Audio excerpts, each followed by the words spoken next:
એ તમામ ચિંતા થઈ કે ગુજરાતમાં આવનારા દિવસોમાં જે વિદેશમાં વસતા ગુજરાતીઓ છે તેઓ શું ઈચ્છી રહ્યા છે, તેમની શું પરિકલ્પના છે ગુજરાતને લઈને, તે વિશે વાત કરી.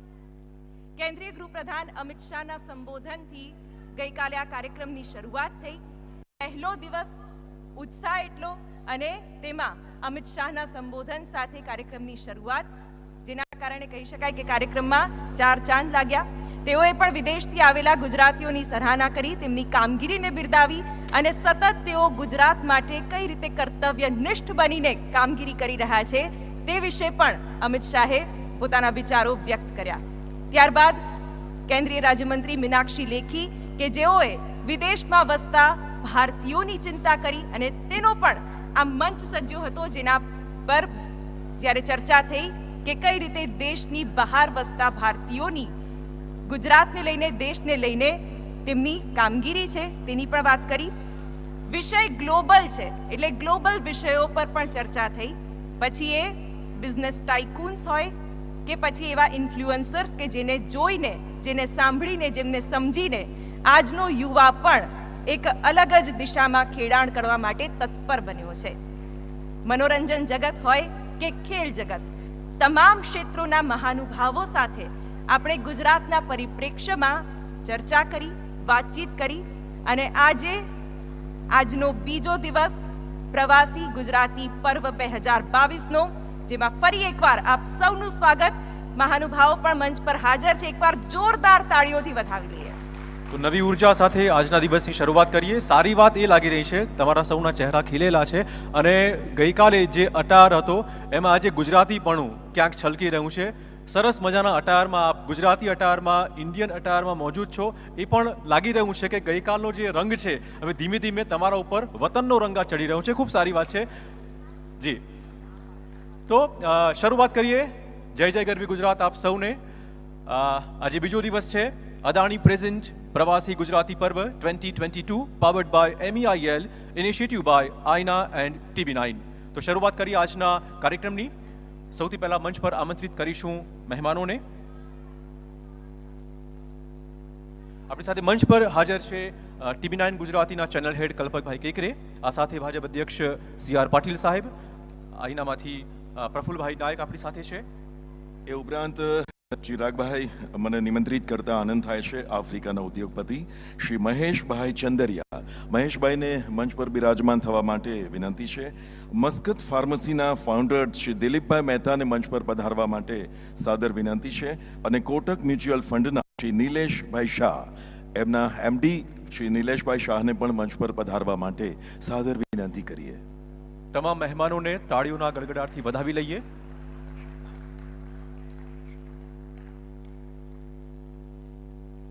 TV9 ગુજરાતીના whole team director Shri Hemant શર્માને પણ હું આમંત્રિત કરીશ સ્ટેજ ઉપર આવે. હેમંત શર્મા સાહેબ.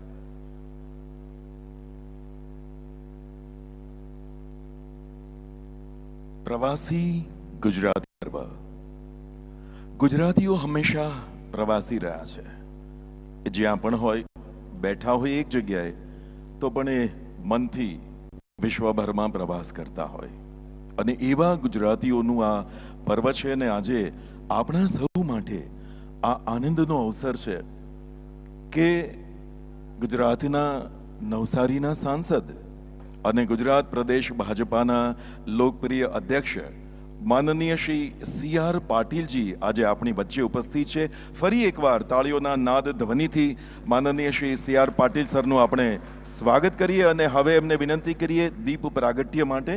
આજના આ બીજા દિવસના આઈના અને TV9 નેટવર્કના આજનો એ 2 દિવસનો ઉપક્રમ, બીજા દિવસનો શુભારંભ માનનીય શ્રી CR પાટીલ સરના વરદ હસ્તે દીપ પ્રાગટ્ય. અન્ય તમામ મહેમાનો પણ દીપ પ્રાગટ્યમાં સાથે જોડાશે.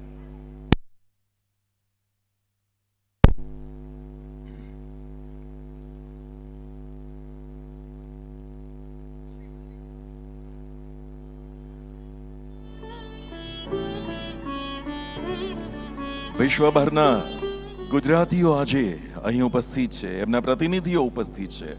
ભારતના જુદા જુદા રાજ્યોના પ્રતિનિધિઓ અહીં ઉપસ્થિત છે.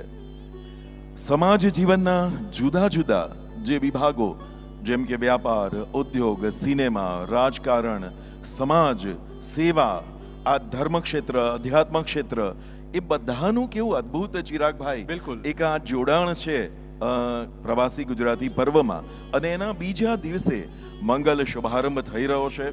જી, શરણાઈના મીઠા સૂર, સંગીતના મીઠા સૂર, પંખીઓનો કલરવ, આ બધું જ આનંદ સાથે આપણા શુભારંભ સાથે જોડાયેલું છે. અને ગુજરાત એક એવું રાજ્ય છે જ્યાં રોજે રોજ નવી સિદ્ધિઓના એક સર્જન થતા હોય છે.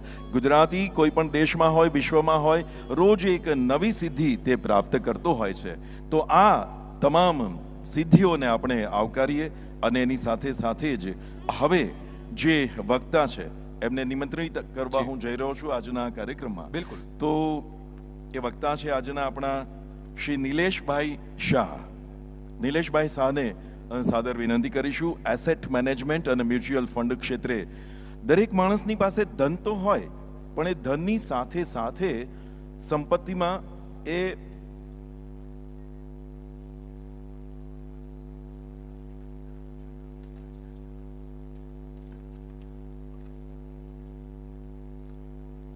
નિલેશભાઈના પહેલા આપણે આપણા આજના કાર્યક્રમના કી નોટ સ્પીકર, કારણ કે એમની વ્યસ્તતા છે અન્ય કાર્યક્રમોમાં, માત્ર એક નાનકડી સંગઠનની વાત મૂકી અને પાટીલ સાહેબને મારે નિમંત્રણ આપવું છે. 1901માં અમેરિકાના બિઝનેસમેન એન્ડ્રયુ કાર્નેગીએ કહ્યું હતું કે અમારું બધું જ લઈ જાઓ, અમારું સંગઠન જો અમારી પાસે હશે ને તો અમે સ્વયંમાંથી ફરી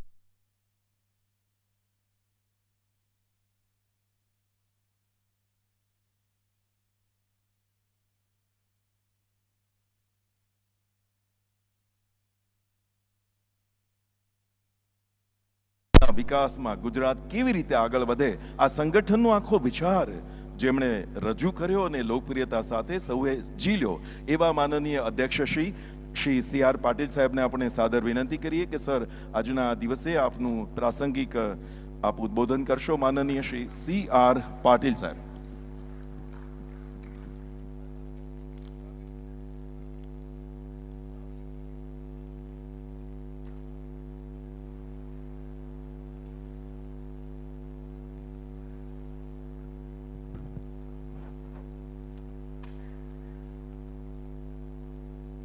જેટલા લખ્યા એટલા આપી દે ને, વાંધો ને ભાઈ, જનરલ કહી દઈશ.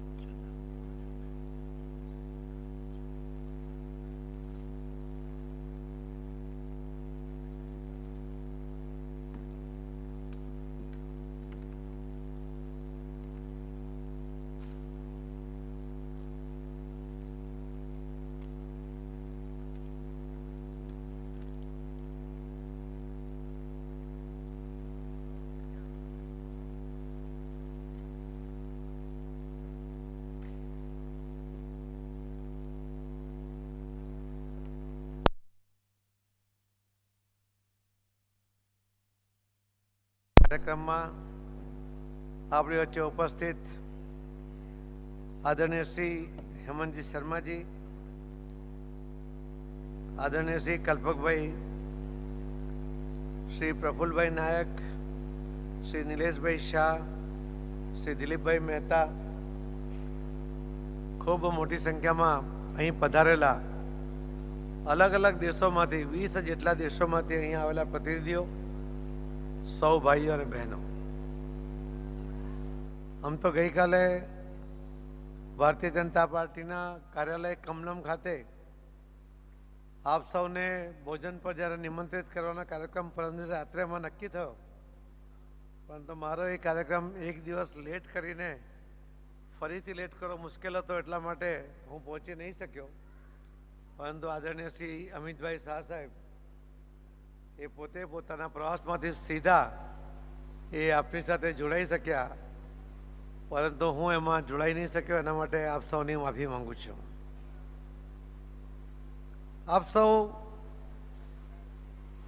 વિદેશ ગયા, વિદેશમાં તમારે ટેલેન્ટનો ઉપયોગ કરીને એ દેશોમાં એને સમૃદ્ધ કરવામાં ગુજરાતીઓનો પણ ખૂબ મોટો ફાળો રહ્યો છે. ટેલેન્ટ તો છે જ, પણ સાથે સાથે સાહસવૃત્તિ પણ જે છે એ સાહસ વૃત્તિને કારણે પરિણામ પણ એમાંથી મળતા થયા છે. અને એટલા જ માટે આખા વિશ્વમાં ગુજરાતીઓની એક જે વિશિષ્ટ ઓળખ ઊભી થઈ એમાં આપ સૌનો ખૂબ મોટું યોગદાન રહ્યું છે. એના માટે હું આપ સૌને ખૂબ ખૂબ અભિનંદન આપું છું. આદરણીય પ્રધાનમંત્રી શ્રી મોદી સાહેબ સાથે પરમ દિવસની મિટિંગમાં જ્યારે અમે આ કાર્યક્રમ માટેની વાત કરી ત્યારે એમણે કહ્યું કે આજે વિદેશમાં વસતા એનઆરઆઈ એમની દેશ પ્રત્યે એક વિશિષ્ટ પ્રકારની લાગણી છે અને લાગણીની સાથે સાથે એ પોતે કોઈક જવાબદારી લેવા માંગતા હોય છે. આખા દેશમાંથી ઘણા બધા એનઆરઆઈ અલગ અલગ રાજ્યોના વિદેશમાં છે, પરંતુ ગુજરાતી સમુદાય એવો છે કે સતત એ દેશમાં અને વિશેષ કરીને ગુજરાત સાથે સંપર્ક રાખે છે અને ગુજરાતમાં કંઈક ખરું થાય કંઈક ખોટું થાય એની નોંધ પણ લે છે. અને આદરણીય મોદી સાહેબને પત્ર લખીને પણ કદાચ કંઈક ખોટું થતું હોય તો ધ્યાને મૂકે છે. એવા સતત નિર્દેશ એ આપના તરફથી મળતા હોય છે. એની પાછળ આપની ગુજરાત પ્રત્યેની લાગણી એમાં ડોકાય છે અને આ લાગણી અને આ કાળજી તમે જે લો છો એના માટે પણ આપ સૌનો ખૂબ ખૂબ આભાર માનું છું. જે ભારતીય જનતા પાર્ટીએ ગુજરાતમાં અને ત્યાર પછી દેશમાં અને વિશ્વમાં આદરણીય પ્રધાનમંત્રી નરેન્દ્ર મોદી સાહેબ આવ્યા પછી મોદી સાહેબને એક વૈશ્વિક નેતા તરીકે આપણે જોતા હોઈએ છીએ. એ ભલે ઇલેક્શન લડવા માટે બહાર ન જઈ શકે, પરંતુ વિશ્વના જે ટોચના નેતાઓમાં એમની જે ગણતરી થાય છે, જે રીતે એનું સન્માન મળે છે, એના કારણે આપણા સૌનું પણ સન્માન વધે છે. આપણી અનુકૂળતા પણ એના કારણે વધે છે. જ્યારે ગુજરાતમાં માન્ય શ્રી મોદી સાહેબ મુખ્યમંત્રી બન્યા અને દર દિવાળીમાં જ્યારે ગુજરાતીઓ દિવાળીના દિવસોમાં ફરવા માટે અલગ અલગ રાજ્યોમાં જાય, એમના અનુભવ જ્યારે મોદી સાહેબ પૂછતા ત્યારે કહેતા કે જો કોઈ વાળંદને ત્યાં ગયા હોય અને સેવિંગ કરાવતા હોય અને કોઈ ફોન આવે અને જો ગુજરાતીમાં જવાબ આપે તો વાળંદ તરફ એની સામે આવી જાય કે આપ નરેન્દ્ર મોદી કે ગુજરાત સે હો. એની આંખમાં એક પ્રકારની ચમક આવી જાય. એ તો પૈસા લેવા માટે પણ આનાકાની કરે. આ ભાવ, આ પ્રેમ જે લોકોના મનમાં ગુજરાતીઓ માટે ઊભો કર્યો, એમાં નરેન્દ્ર મોદી સાહેબનો ખૂબ મોટું યોગદાન રહ્યું છે. જ્યારે એક સમય હતો કે ઇન્ડિયન્સ માટે બહુ સારી લાગણી નહોતી, અથવા તો એમ કહી શકાય કે એક નેગેટિવિટી પણ હતી, ત્યારે પણ ગુજરાતી જ્યાં પણ હોય ત્યારે એના માટે વિશિષ્ટ લાગણી એ સતત પહેલાંથી પણ રહી છે. પરંતુ એને એક ઢાંચામાં ઢાળીને આ તાકાતનું પ્રદર્શન જો કોઈએ કર્યું હોય તો એ આદરણીય પ્રધાનમંત્રી નરેન્દ્ર મોદી સાહેબે કર્યું. મેડિસન સ્ક્વેર ગાર્ડનના કાર્યક્રમમાં હું ત્યારે પણ હાજર હતો અને હ્યુસ્ટનના કાર્યક્રમમાં પણ હું લગભગ 3 વીક સુધી ત્યાં હ્યુસ્ટનમાં રહ્યો હતો. લોકો કોઈ હોટલ, કોઈ મોટલ, કોઈના ઘરમાં કોઈ વ્યવસ્થા રહી નહોતી અને વરસાદ તો હ્યુસ્ટનમાં એવો પડ્યો હતો કે એરપોર્ટ પર પણ 3-4 ફૂટ પાણી હતા. સાહેબને પણ ચિંતા હતી કે કેવી રીતે લેન્ડ થશે, કેવી રીતે આવશે, પરંતુ વ્યવસ્થા થઈ. અને બીજા દિવસે સવારે અમે જોતા હતા કે બધી જ ગાડીઓનું રૂખ ફક્ત કાર્યક્રમના સ્થળ તરફ હતું. કોઈ પણ ગાડીઓ તમને સામેના રોડ પર દેખાતી નહોતી. બધી જ ગાડીઓ એક જ જગ્યાએ જતી હતી. એ પ્રકારનો માહોલ પણ આ દેશના વડાપ્રધાન માટે અમેરિકામાં એ આપણને જોવા મળ્યો હતો. એ જે પ્રેમ તમારો મળ્યો, તમારી તાકાત, તમારી ટેલેન્ટને કારણે અને મોદી સાહેબના પ્લાનિંગને કારણે એમણે તાકાતને પ્રદર્શન કરવા માટેની જે એક રીત અજમાવી, એના કારણે અમેરિકાના પ્રમુખ પણ એ કાર્યક્રમમાં હાજર રહ્યા અને એની ચરમસીમા શું હતી કે આપણા દેશના વડાપ્રધાન ભાષણ કરતા હોય અને અમેરિકાના પ્રેસિડેન્ટ સામે ખુરશી પર નીચે બેઠા હોય અને બધા તાળી પાડે ત્યારે એમને ખબર પડે કે ના પડે પણ એ બી તાળી પાડતા હોય. આ પ્રકારનું દ્રશ્ય પહેલી વાર એ આપણને ત્યાં જોવા મળ્યું. એને કોઈ બીજી રીતે જોતા પણ હું એને ગુજરાતીઓની કે આપણા દેશની જે તાકાત વિદેશમાં વધી કે વિદેશમાં વસતા લોકોની વધી એના કારણે આ શક્ય બન્યું છે એવું માનું છું ને એના માટે હું આદરણીય નરેન્દ્ર મોદી સાહેબનો ખૂબ ખૂબ અભિનંદન સાથે આભાર માનું છું કે એમણે ગુજરાતીઓને ઓળખ વિદેશમાં વસતા લોકો માટે કરી. હું તો લોકસભામાં અલગ અલગ રાજ્યોના સાંસદો પણ ચૂંટાઈને આવે છે ત્યારે એ પૂછતા હોય છે કે ગુજરાત શું છે અને ગુજરાતી શું છે. ત્યારે મારે એમને વર્ણન કરીને કહેવું પડે કે તમારે ગુજરાત જોવું હોય, ગુજરાતને જાણવું હોય તો ગુજરાત આવવું પડે અને ગુજરાતીને શું છે એની વ્યાખ્યા જાણવી હોય તો એની સાથે તમારે એક દિવસ રહેવું પડે. એની વાણી, એની વર્તન, એમાંથી જ તમને એની વિશિષ્ટતા દેખાઈ શકે. પણ શબ્દોમાં વર્ણન કરવું હોય તો હું અમને કહેતો હતો કે એક લાઈનમાં હું કહી શકું કે હાથ લંબાવે તો આપવા માટે લંબાવે, માંગવા માટે ક્યારેય ન લંબાવે, એ ગુજરાતી છે. આ એની ઓળખ છે.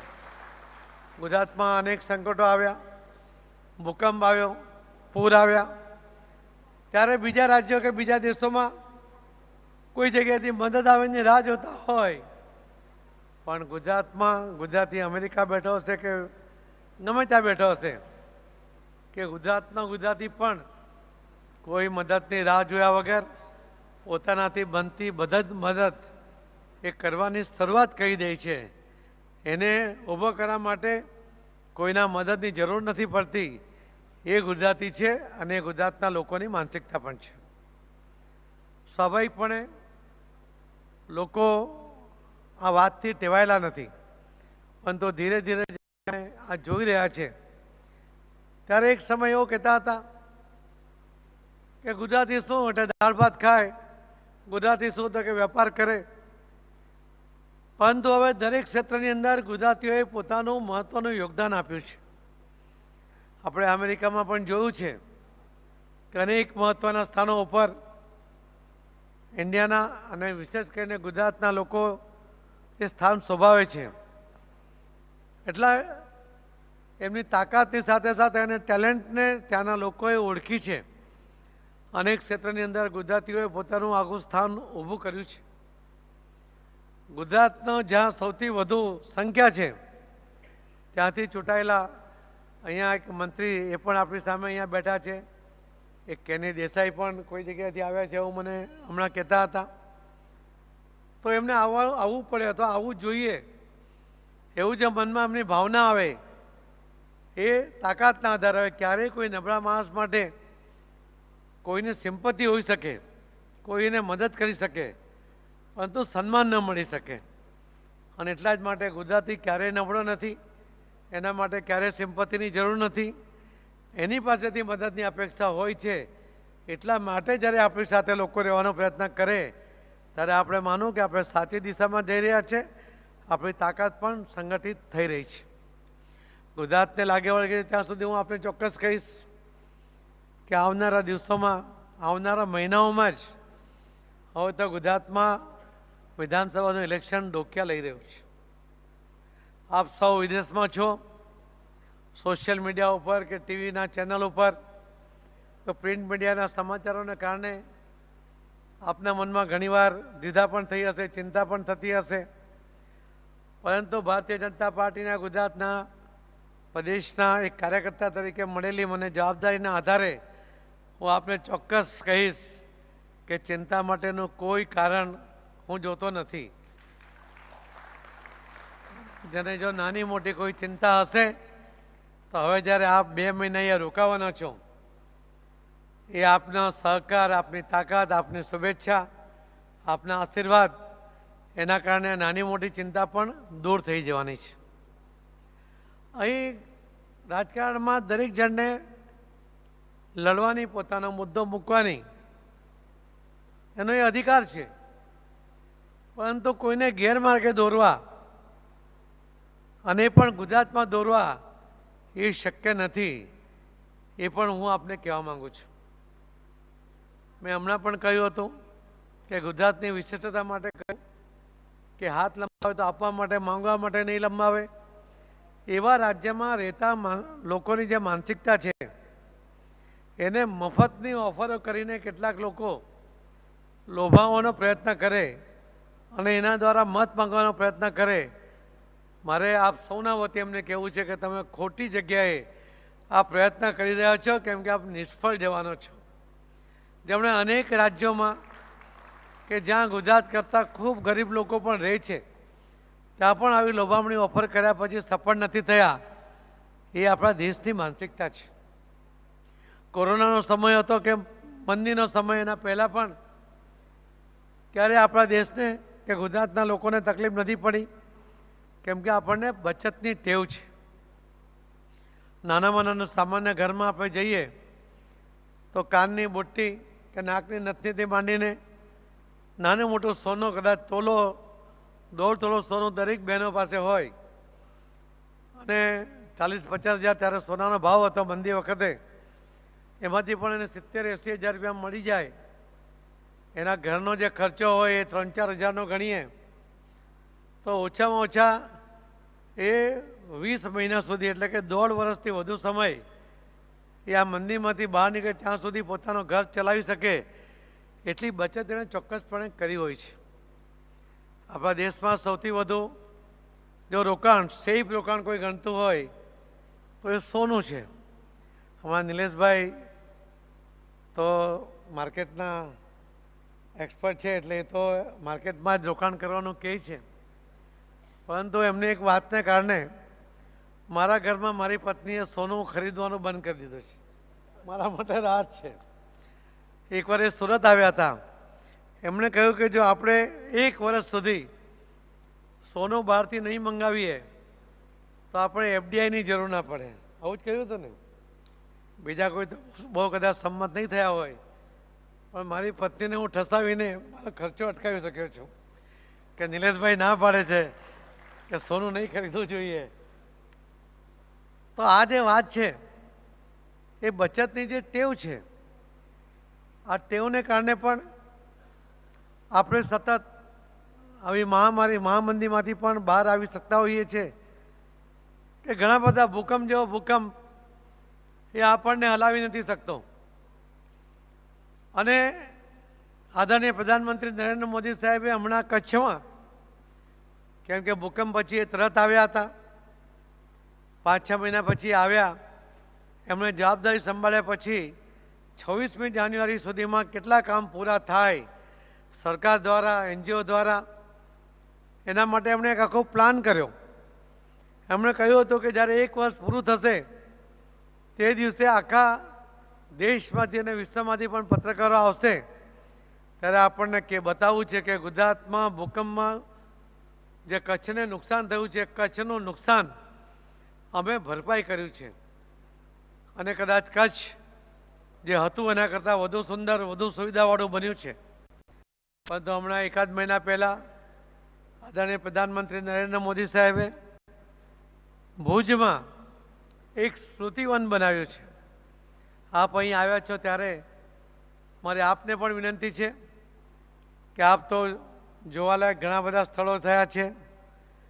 આપ તો કેવડિયા પણ જઈ રહ્યા છો. સરદાર વલ્લભભાઈ પટેલની એમની પ્રતિષ્ઠાને અનુરૂપ જે પ્રતિમા મોદી સાહેબે બનાવી છે એ પણ આપણે જોઈ હશે. પરંતુ ભૂકંપગ્રસ્ત ભુજ કે કચ્છને, એમાં જે 10,000થી વધુ લોકો મૃત્યુ પામ્યા હતા, એમની યાદમાં એક સ્મૃતિવન મોદી સાહેબે અહીંયા ખુલ્લું મૂક્યું છે.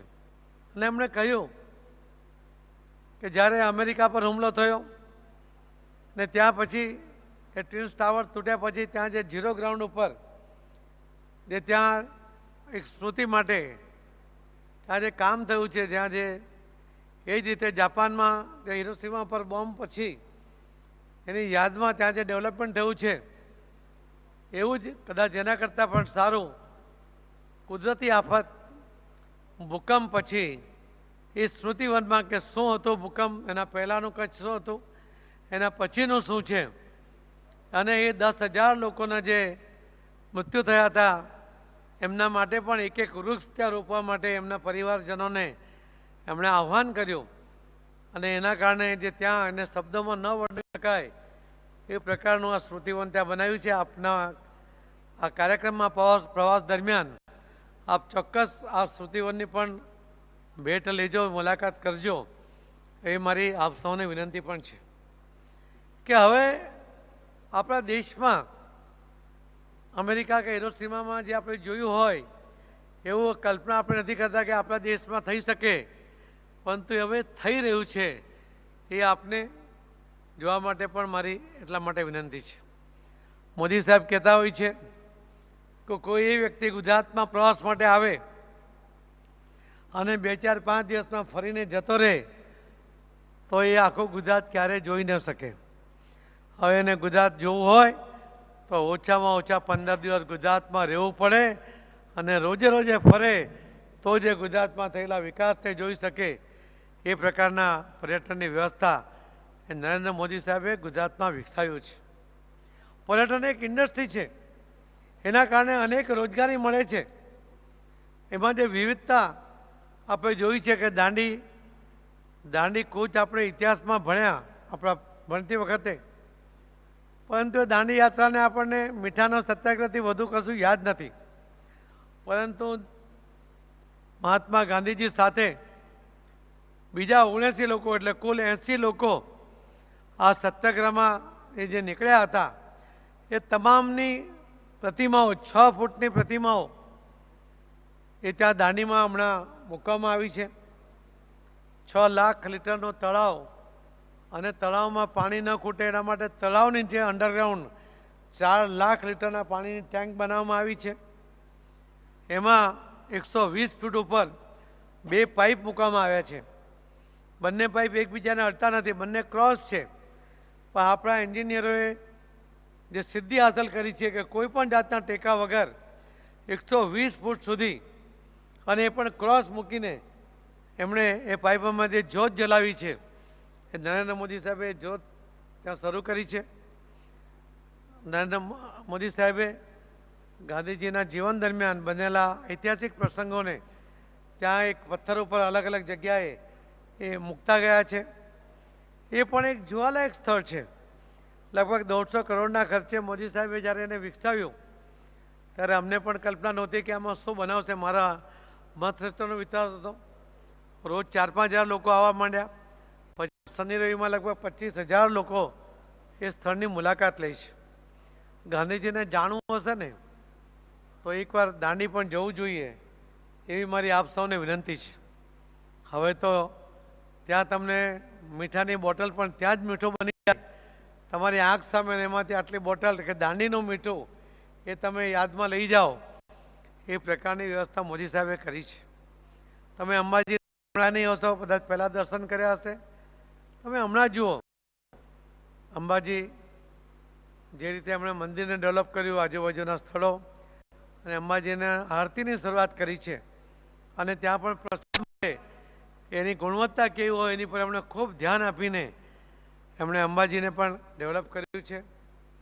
સોમનાથના મંદિરને તમે જોયું જ હશે, ન જોયું તો એકવાર ફરી જોવા જોઈએ. તમને દર વખતે કંઈક નવું ત્યાં તમને જોવા મળશે. એ પ્રકારનો આકાર એ સોમનાથ લઈ રહ્યું છે. સોમનાથ તૂટ્યા પછી સરદાર વલ્લભભાઈ પટેલે એનો જીર્ણોદ્ધાર શરૂ કર્યો અને કર્યો હતો, પરંતુ એને સુવિધાથી લેસ અને પૂર્ણ સોળથી મળવા માટેનો જે પ્રયત્ન મોદી સાહેબે શરૂ કર્યો, લોકોએ ખૂબ મોટી સંખ્યામાં ત્યાં સોનું આપ્યું. તમે કહો તેમ નિલેશભાઈ ભલે બહારથી આવ્યા પણ મંદિરમાં આપ્યું, અને એ રીતે એમણે ત્યાં આખું સોનાથી સોમનાથ મંદિર જે પહેલાં સોનાથી મળેલું હતું એ ફરીથી એ પ્રયત્ન એમણે શરૂ કર્યો છે. આવા અનેક વિકાસના કામો અહીંયા થયા છે. પણ વિકાસની સાથે સાથે જ્યારે આફતો આવી, દાખલા તરીકે કોરોનાથી તમે પણ ગ્રસ્ત હતા, તમે ત્રસ્ત હતા, તમે મજબૂર પણ હતા. તમારી ઈચ્છા હોય તો પણ તમે દેશમાં કોઈ મદદ કરી શકવાની સ્થિતિમાં નહોતો. સડક માર્ગ હોય કે દરિયાઈ માર્ગ હોય કે હવાઈ માર્ગ હોય, બધા જ દેશો સાથેના સંપર્કો બધા જ દેશોએ બંધ કર્યા હતા, લાંબો સમય બંધ કર્યા હતા.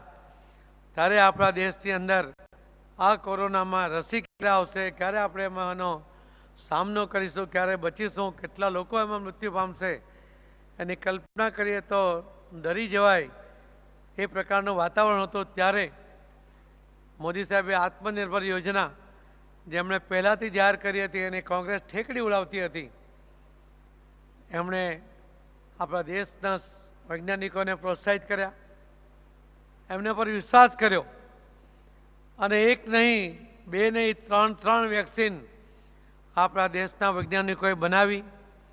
એ બનાવ્યા પછી આખા દેશના તમામ લોકોને 216 કરોડથી વધુ લોકો સુધી આ વેક્સિન પહોંચે અને મફત પહોંચે એ સફળતાપૂર્વક પહોંચાડવાનો પ્રયત્ન પણ એમણે કર્યો. એમાં સફળ થયા. એ કદાચ આપણા દેશમાં નરેન્દ્ર મોદી સાહેબ જ કરી શકે.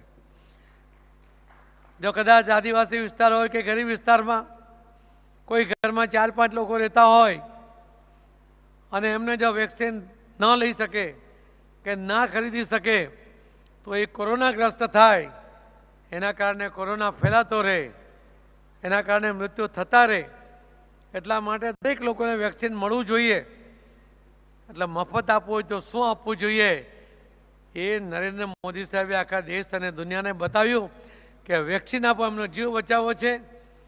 અને એટલા માટે એમને ફ્રીમાં વેક્સિન આપ્યું અને પહોંચાડ્યું. 100 વર્ષ પહેલાં જે મહામારી આવી હતી એ મહામારીમાં પણ લાખો લોકો મૃત્યુ પામ્યા હતા, પણ બીમારીને કારણે જે મૃત્યુ પામ્યા એના કરતાં સૌથી વધુ લોકો ભૂખમરાને કારણે મૃત્યુ પામ્યા હતા. આદરણીય નરેન્દ્ર મોદી સાહેબની દીર્ઘદ્રષ્ટિ, એમની દૂરંદેશી હતી કે વેક્સિનથી લોકોને બચાવ્યા છે, પણ ભૂખમરાને કારણે પણ દેશમાં એક પણ મૃત્યુ નહીં થવું જોઈએ એવો એનો સંકલ્પ હતો. એમણે સરકારના તમામ ગોડાઉનો ખુલ્લા કર્યા. 80 કરોડ લોકોને છેલ્લા 2.5 વર્ષથી માથા દીઠ 5 કિલોથી વધુ અનાજ એ ફ્રીમાં આપી રહ્યા છે. કોઈ મૃત્યુની વાત તો બહુ દૂરની છે. એક ટંક પણ કોઈ ભૂખો સૂઈ ગયો હોય એવો બનાવ દેશમાં નથી બન્યો. એ આદરણીય પ્રધાનમંત્રી નરેન્દ્ર મોદી સાહેબને કારણે એ શક્ય બન્યું છે. હવે અનેક પ્રસંગે એમણે જે રીતે નિર્ણયો કર્યા દરેક ક્ષેત્રના લોકો માટે, એ આદિવાસી હોય, ખેડૂત હોય, યુવા હોય, મહિલા હોય, માછીમાર હોય, દરેક માટે યોજનાઓ બનાવી અને એમણે કલેક્ટરોને સૂચનાઓ આપી કે આ યોજનાઓ લાભાર્થીઓને 100% સુધી પહોંચવી જોઈએ. આ એમની પ્રતિબદ્ધતા હતી. તમે વચનો તો આપો પણ પૂર્ણ કોણ કરે? મેનિફેસ્ટોમાં આપેલા વચનો એ ઠાલા વચનો હોય છે એવું સામાન્ય રીતે આપણે માનતા થઈ ગયા હતા. તો મોદી સાહેબે જેટલા વચનો આપ્યા હતા એ દરેક વચનો, એ રામ મંદિર હોઈ શકે, 370ની કલમ હોઈ શકે, 35ની કલત કરી હોય, આવા દરેક નિર્ણયો એમણે લઈને સાબિત કર્યું કે ભારતીય જનતા પાર્ટીના મેનિફેસ્ટોમાં જે આપેલા વચનો છે એના માટે પાર્ટી પ્રતિબદ્ધ છે. અને આ પ્રતિબદ્ધતા જો કોઈએ બતાવી એ નરેન્દ્ર મોદી સાહેબે બતાવી. એટલા માટે એમનામાં એક વિશ્વાસ ઊભો થયો. એમણે જે યોજનાઓ બનાવી કે મહિલાઓને પેન્શન, એ પેન્શનમાં કેટલીક ખામીઓ હતી. કોઈ બહેન વિધવા થાય, એ વિધવા થયા પછી 18 વર્ષ સુધી એનો દીકરો કે દીકરી એ ઉંમર ના થાય ત્યાં સુધી એને પેન્શન મળે. પણ દીકરો 18 વર્ષ તો થાય પછી એને નોકરી મળે કે ના મળે, એ ભણતો હોય છતાં એનું પેન્શન બંધ કરી દે. કદાચ દીકરો એની માને એની કાળજી ના રાખે તો પણ મુશ્કેલી થાય.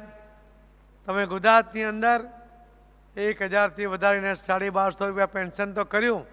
સાથે સાથે આજે વય મર્યાદા હતી કે દીકરો 18 વર્ષ તો થાય પછી પેન્શન બંધ થતું. હવે આજીવન આ બહેનોને પેન્શન મળે એવી વ્યવસ્થા એ ગુજરાતમાં આદરણીય મોદી સાહેબ અને ગુજરાત સરકારે, આદરણીય મુખ્યમંત્રી શ્રી ભૂપેન્દ્રભાઈ પટેલ અને એમના આગલા મુખ્યમંત્રીઓ હતા, શ્રીમતી આનંદીબેન હતા, વિજયભાઈ હતા, એમણે બધાએ આવા નિર્ણયો કર્યા, એના કારણે લોકોને એમાં ફાયદો થયો.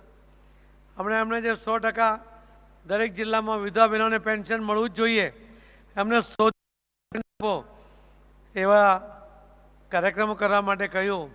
અને ભરૂચના કલેક્ટર તરફથી પહેલો કાર્યક્રમ જ્યારે પૂરો કર્યો, એમણે કહ્યું કે 31 માર્ચ સુધીમાં તમામ વિધવા બહેનોને અમે પેન્શન આપ્યું છે. ત્યારે એમણે વર્ચ્યુઅલ મિટિંગમાં લગભગ 25-30 હજાર બહેનોને ભેગી કરીને સાહેબે સંબોધન કર્યું હતું. એવી દરેક યોજનાઓને ફક્ત જાહેરાત એક લાભાર્થી સુધી પહોંચવું જોઈએ, એના માટે પ્રયત્ન કર્યા.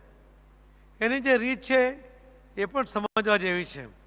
આપણે ખેડૂતોને ગુજરાતમાં અને જગતનો તાત કહીએ છીએ. સામાન્ય રીતે એને સન્માન આપણે રીતે આપતા હોઈએ છીએ, પણ આ જગતનો તાત ધીમે ધીમે બિચારો થઈ ગયો છે. એની જે વ્યથા છે એ મોદી સાહેબે સમજી કે જ્યારે એક નાનો ખેડૂત એને ખેતર તૈયાર કરવું છે અને બિયારણ જોઈએ છે, એ સમયે એના ખાતામાં 2000 રૂપિયા આવી જાય છે. એને ખાતર નાખવું છે તે સમયે એના એકાઉન્ટમાં 2000 રૂપિયા જમા થઈ જાય છે. અને લણણી કરવી છે કે નિંદણ ટૂંપણ કરવું છે, ત્યારે બીજા 2000 એટલે કે વર્ષમાં 6000 એના ખાતામાં સમયસર જમા થઈ જાય છે. પણ આ યોજનાનું મહત્ત્વ શું છે? એક તો પહેલું મહત્ત્વ છે કે જેને આપણે આ દેશનો તાત કહીએ છીએ, એનું સન્માન એવી રીતે આપ્યું મોદી સાહેબે કે એણે કોઈ અરજી કરવાની જરૂર નહીં. મહેરબાન સાહેબ શ્રી, મારી વિનંતી છે, લાચારીનો પત્ર એને લખવાની જરૂર નહીં.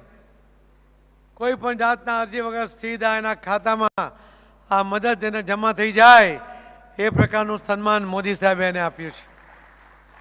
આ કોઈ નાની સૂની વાત નથી. આમાં કોઈ વચેટીઓ ન આવે, કોઈ વચેટીઓમાંથી ભાગ ન લઈ જાય, એ પ્રકારની વ્યવસ્થા મોદી સાહેબે કરી. કરપ્શનને રોકવા માટે ટેકનોલોજીનો ઉપયોગ એ જો કોઈએ કર્યો તો એ મોદી સાહેબે કર્યો. અને એ કારણે આપણા દેશમાં કામ સમયસર થતું નથી. ભ્રષ્ટાચાર છે એ પ્રકારની જે બૂમો પડતી હતી એ ધીમે ધીમે ઓછી થઈ લોકોને વિશ્વાસ થવા માંડ્યો છે. 100% ભ્રષ્ટાચાર બંધ થયો એવું તો દાવો આજે ન કરી શકીએ, પરંતુ ચોક્કસ જે કનલગત હતી એ બંધ કરવા માટે ટેકનોલોજીનો ઉપયોગ થયો, એના કારણે ભ્રષ્ટાચાર પણ ઓછો થયો છે. અને હું માનું છું કે મોદી સાહેબ જે રીતે કામ કરી રહ્યા છે એની પર 100% અંકુશ લાવવાનો એમનો જે પ્રયત્ન છે એ આવનારા દિવસોમાં એ સફળ થશે એવો મને વિશ્વાસ છે.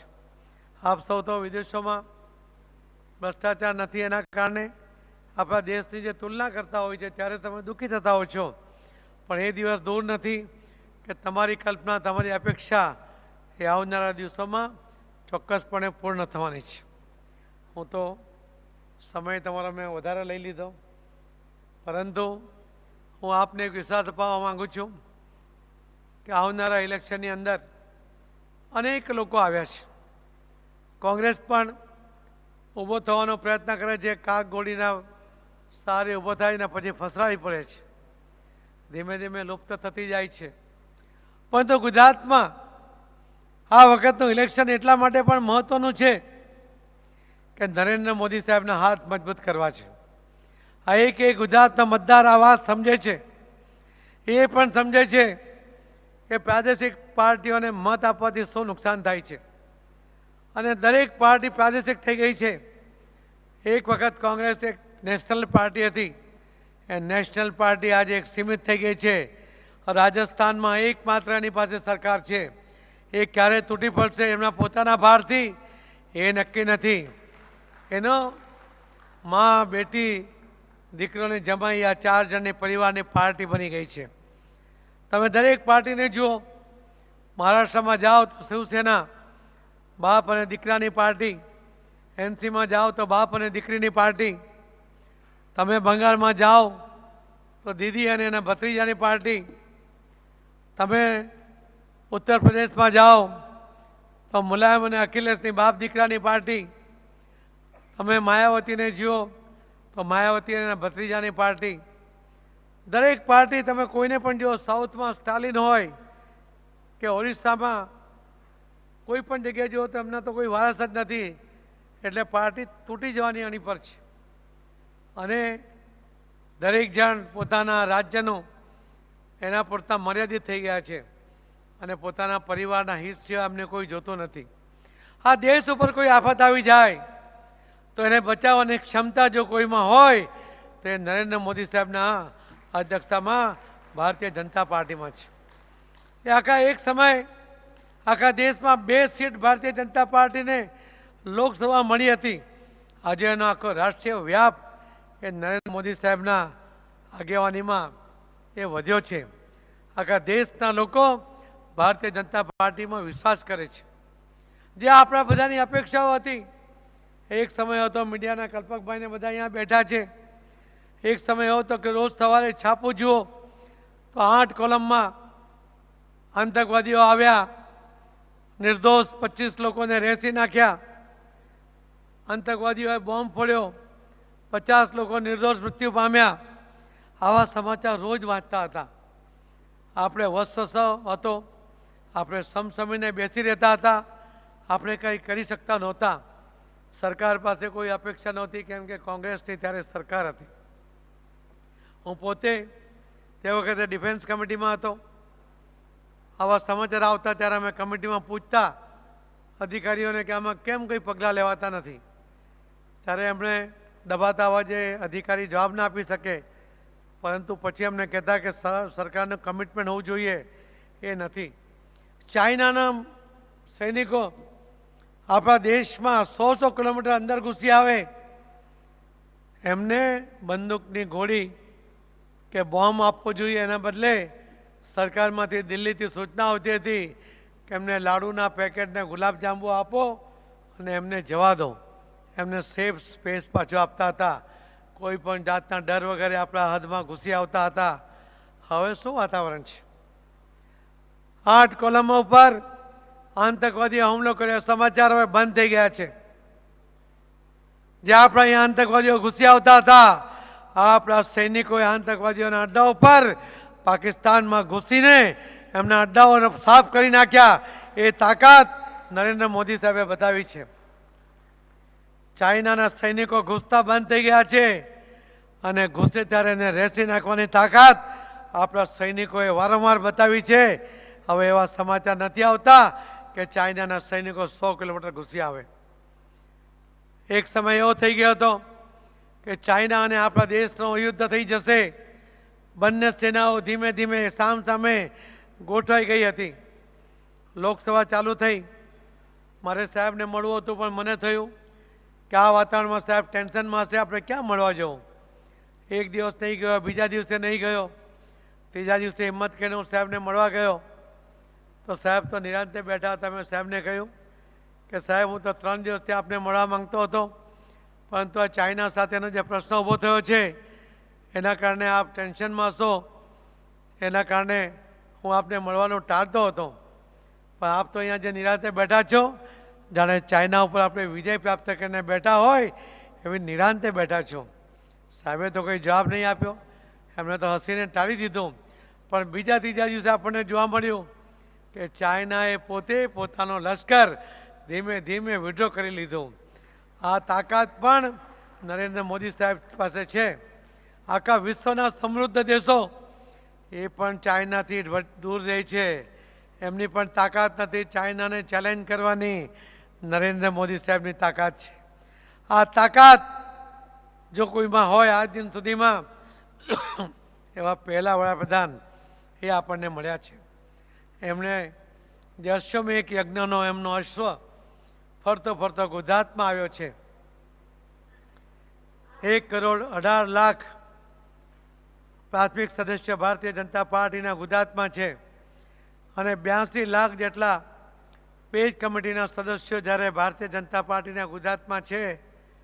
આપ સૌની શુભેચ્છા, આપ સૌનો આશીર્વાદ જ્યારે બધાની સાથે છે, આટલું મોટું લશ્કર જ્યારે આ અશ્વની રક્ષામાં હોય ત્યારે કોઈની તાકાત નથી કે અશ્વને રોકી શકે. એનો વિજય નિશ્ચિત છે.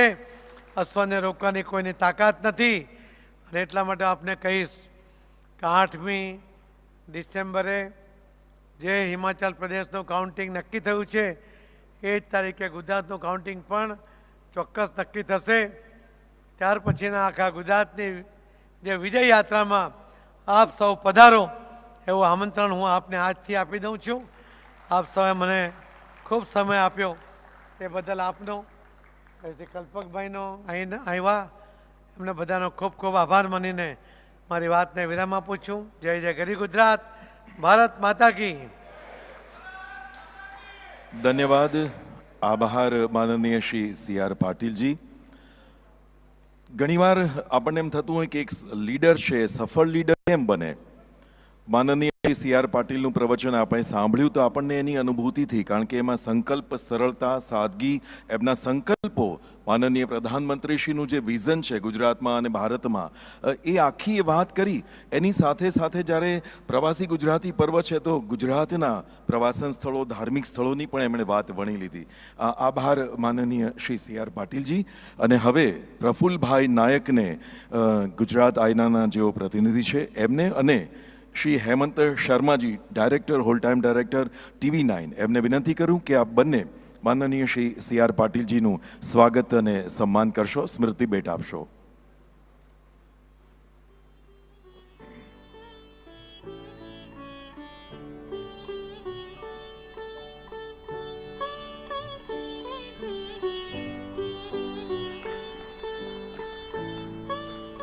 આઈના અને TV9ની એક પહેલ પ્રવાસી ગુજરાતી પર્વ, અદાણી પ્રેઝન્ટ્સ અને પાવર્ડ બાય MEIL.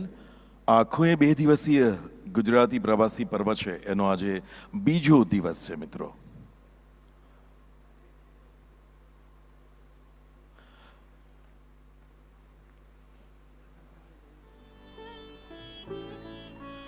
માનનીય શ્રી પાટીલ સાહેબને આજે એમના સ્વાભાવિક રીતે વ્યસ્ત કાર્યક્રમો છે, એમને આપણી વચ્ચેથી વિદાય લેવી છે. આપણે એમને માનભેર વિદાય આપીએ અને તાળીઓથી એમને વધાવીએ. એ દરમિયાન આપણે કાર્યક્રમમાં આગળ વધારીશું. ધન્યવાદ સર, આભાર, થેન્ક યુ.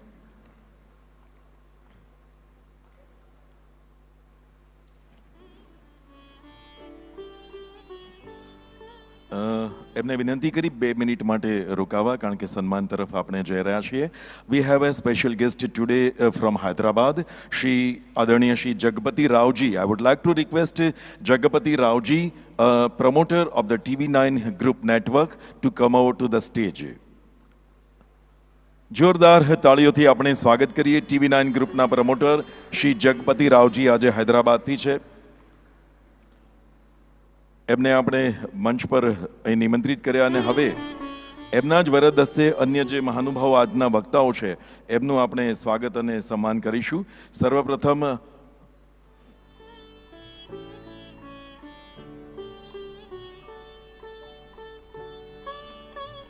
जगपति राव जी से हम विनती करते हैं कि आप अपने वरद हस्तों से श्री महेश चंदरिया जी, उनका स्वागत और सम्मान करें. महेश चंदरिया લાર્જેસ્ટ પ્રાઇવેટ અને બિઝનેસ ગ્રુપ આફ્રિકામાં ધરાવે છે. શ્રી મહેશ ચંદરિયાજી આફ્રિકાથી આવ્યા છે. એમના સન્માનને આપણે તાળીઓથી વધાવી લઈએ. ચંદરિયા ગ્રુપના, ચંદરિયા ઇન્ડસ્ટ્રીઝ એમના વિકાસમાં બહુ જ મોટું એમનું વિઝન છે આફ્રિકામાં, અને આફ્રિકાની ગુજરાતી કમ્યુનિટીમાં હંમેશા તેઓ સતત સાથે રહ્યા છે. माननीय श्री जगपति राव जी के हाथों उनका स्वागत और सम्मान हो रहा है.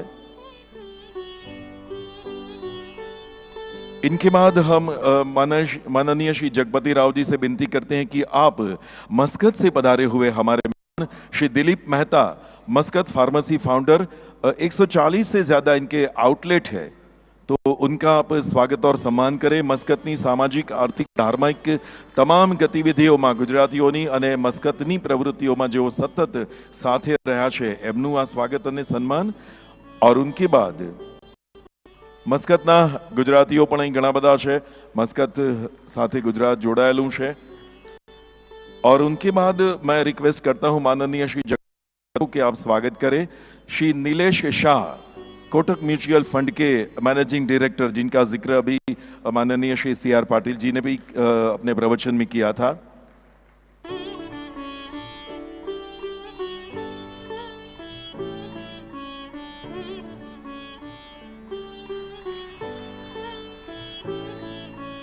धन्यवाद माननीय श्री पाटिल जी और श्री जगपति राव जी. बाकी के मेहमान मंच पर रहेंगे, बाकीना તમામ મહેમાનો મંચ પર બિરાજમાન થશે. આપણે આગળના કાર્યક્રમમાં જઈશું.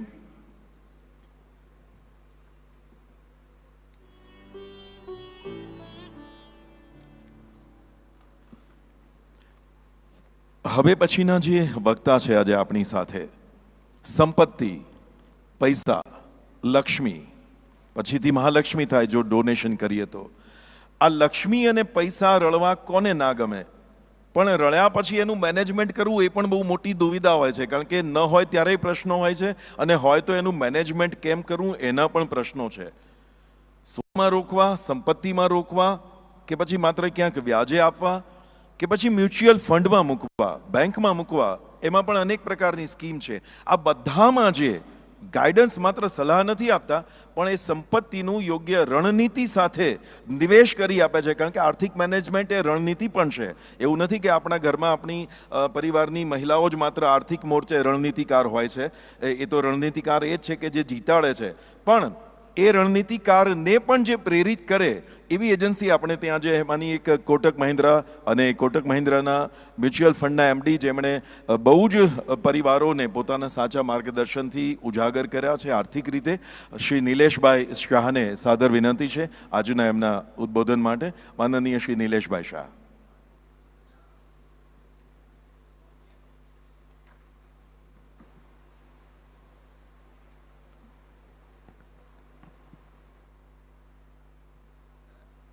પ્રવાસી ભારત પર્વના નિમિત્તે અહીંયા આવેલા સૌ અતિથિજનો અને મંચ પર બિરાજમાન મહાનુભાવો, પૈસો કોને નથી ગમતો? આપણી સંસ્કૃતિમાં ઘણી વખત કહ્યું છે કે પૈસો હાથનો મેલ છે, પણ મને આ બાબતમાં અમેરિકન સંસ્કૃતિ ગમે છે કે money doesn't matter, but make sure that you have made enough money before you make such statement.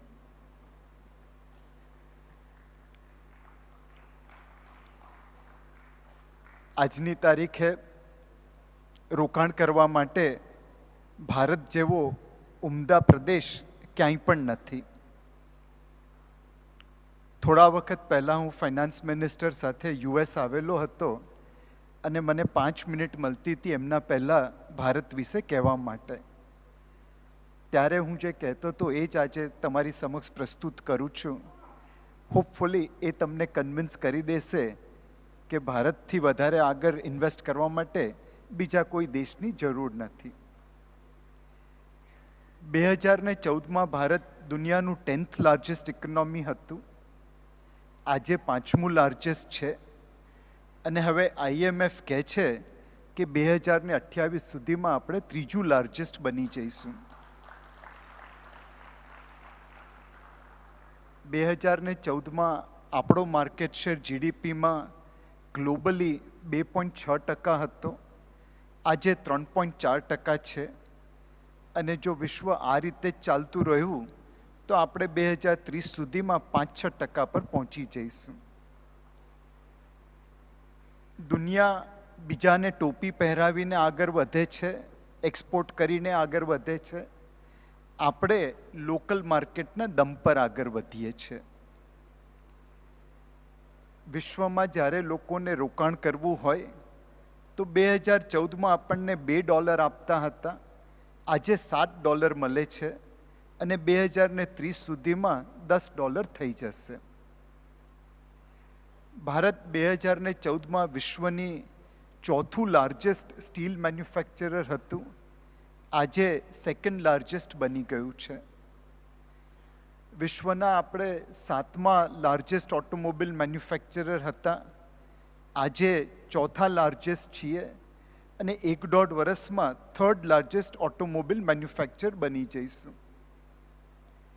2014માં આપણે વિશ્વના 12th largest mobile handset manufacturer હતા, આજે 2nd લાર્જેસ્ટ બની ગયા છીએ, અને થોડીક મહેનત કરીશું તો ચાઇનાને ઓવરટેક કરીને સૌથી મોટા બની જઈશું. જ્યારે હું US આવેલો હતો તો ન્યુયોર્ક ગ્રાન્ડ સેન્ટ્રલ સ્ટેશનમાં ગયેલો, ત્યાં એપલનો એક શોરૂમ છે, અને અહીંની જેમ બી ત્યાં બોક્સ ઉપર રાખે છે અને ફોન લોક એન્ડ કીમાં નીચે રાખે છે. ત્યાં જઈને જોયું તો એક બોક્સ ઉપર iPhone 13ના મેડ ઇન ઇન્ડિયા લખેલું. પછી જઈને બીજું બોક્સ જોયું, ત્રીજું જોયું, એટલે દુકાનમાં જે સેલ્સ આસિસ્ટન્ટ હતી એ આવી કે ભાઈ તમને કંઈ મદદ જોઈએ છે? મેં કીધું નહીં બેન, કોઈ મદદ નથી જોતી. અહીંયા મેડ ઇન ઇન્ડિયાના બોક્સ જોઈને બહુ ખુશી મળે છે. છું પાક્કો ગુજરાતી, મફતમાં ખુશી મળતી હોય તો વધારે માણી લઉં છું. આજે ભારતમાં 2014માં 4 યુનિકોર્ન હતા સ્ટાર્ટઅપ, જેની વેલ્યુ $1 બિલિયન ઉપર હતી. આજે 110 યુનિકોર્ન થઈ ગયા છે. જ્યારે મેં કેરિયર ચાલુ કરેલી ત્યારે ભારતનો જીડીપી $300 બિલિયન હતો 1991માં. થોડું રાઉન્ડેડ ઓફ કરું છું. 2021માં 10 ગણો વધીને $3000 બિલિયન થયો. વચમાં કોવિડ આવી ગયું એટલે આપણી પ્રગતિમાં એક બાધા પડી. પણ અહીંથી જો સડસડાટ આગળ વધીએ અને કોવિડ જેવી મહામારી નહીં આવે તો નેક્સ્ટ 30 વર્ષમાં 3 ટ્રિલિયનના 30 ટ્રિલિયન થતા કોઈ રોકી નહીં શકે. એ ટાઈમે જેટલો જીડીપી વધ્યો એટલું જ માર્કેટ કેપ વધ્યું છે. અને એટલું જ માર્કેટ કેપ 2021થી 2051માં વધશે એવું લાગે છે. આજે જ્યારે તમે ભારતની સ્ટોક માર્કેટનું રિટર્ન જુઓ છો ત્યારે આપણે છેલ્લા 8 વર્ષમાં દુનિયાની બીજી ઇમર્જિંગ માર્કેટ કરતાં 8 ગણું વધારે રિટર્ન ડોલરમાં આપ્યું છે. 8 ગણું વધારે રિટર્ન. છેલ્લા 12 વર્ષમાં જોઈએ તો લગભગ 4 ગણું વધારે રિટર્ન આપ્યું છે. અને છેલ્લા 20 વર્ષમાં જોઈએ તો લગભગ 1.5 રિટર્ન આપ્યું છે. ખાલી છેલ્લે એક વાક્ય તમને કહીશ જે ભારતમાં રોકાણ કરવાની તક તમને ઉજાગર કરીને દેશે. 1980માં જાપાનની સુઝુકી કંપની ભારતમાં આવી મારુતિ ઉદ્યોગ સ્થાપના કરવા માટે. 2003માં એનું લિસ્ટિંગ થયું. 2022માં એનો સ્ટોક ઓલ ટાઈમ હાઈથી લગભગ 30-35% નીચે છે. અને એના પછી પણ છેલ્લા લગભગ 20 વર્ષમાં $, ટર્મ્સમાં મારુતિનું રિટર્ન જાપાનની હોન્ડા, ટોયોટા, સુઝુકી અને નિસાન કરતાં વધારે છે. 20 વર્ષથી મારુતિનો સ્ટોક હોન્ડા, ટોયોટા, સુઝુકી અને નિસાન કરતાં વધારે રોકાણકારોને રિટર્ન બનાવીને આપે છે. અમેરિકાની કંપની જોઈએ, ક્રાઇસલર, ફોર્ડ, જનરલ મોટર્સ, એમના કરતાં 3 કરતાં વધારે રિટર્ન મારુતિનો સ્ટોક આપે છે. જર્મન કંપની જોઈએ તો વોક્સવેગન અને મર્સિડીઝ બેન્ઝ બંનેને ભેગી કરીએ એના કરતાં વધારે રિટર્ન મારુતિનો સ્ટોક આપે છે. કોરિયાની કંપની જોઈએ, હ્યુન્ડાઈ કે કિયા કે સાંગ્યોંગ, એમના કરતાં વધારે રિટર્ન મારુતિનો સ્ટોક આપે છે. હું ખાલી એક અમેરિકન કંપનીને છોડી રહ્યો છું, ટેસ્લા, પણ એના સિવાયની બધી ઓટોમોબિલ કરતાં મારુતિનો સ્ટોક વધારે રિટર્ન આપે છે. તમને જો પૈસા ન જોઈતા હોય તો Honda, Toyota, Suzuki, Volkswagen, Mercedes Benz, General Motors, Chrysler, Ford એવી બધી કંપનીઓ દુનિયામાં ઘણી જગ્યાએ મળી જશે.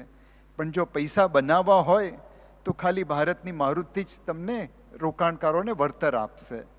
આ ભારતની ઓપોર્ચ્યુનિટી છે, આ ભારતનો ગ્રોથ છે. તમે સૌ એમાં ભાગીદાર બનો એવી અમારી આશા છે. Thank you.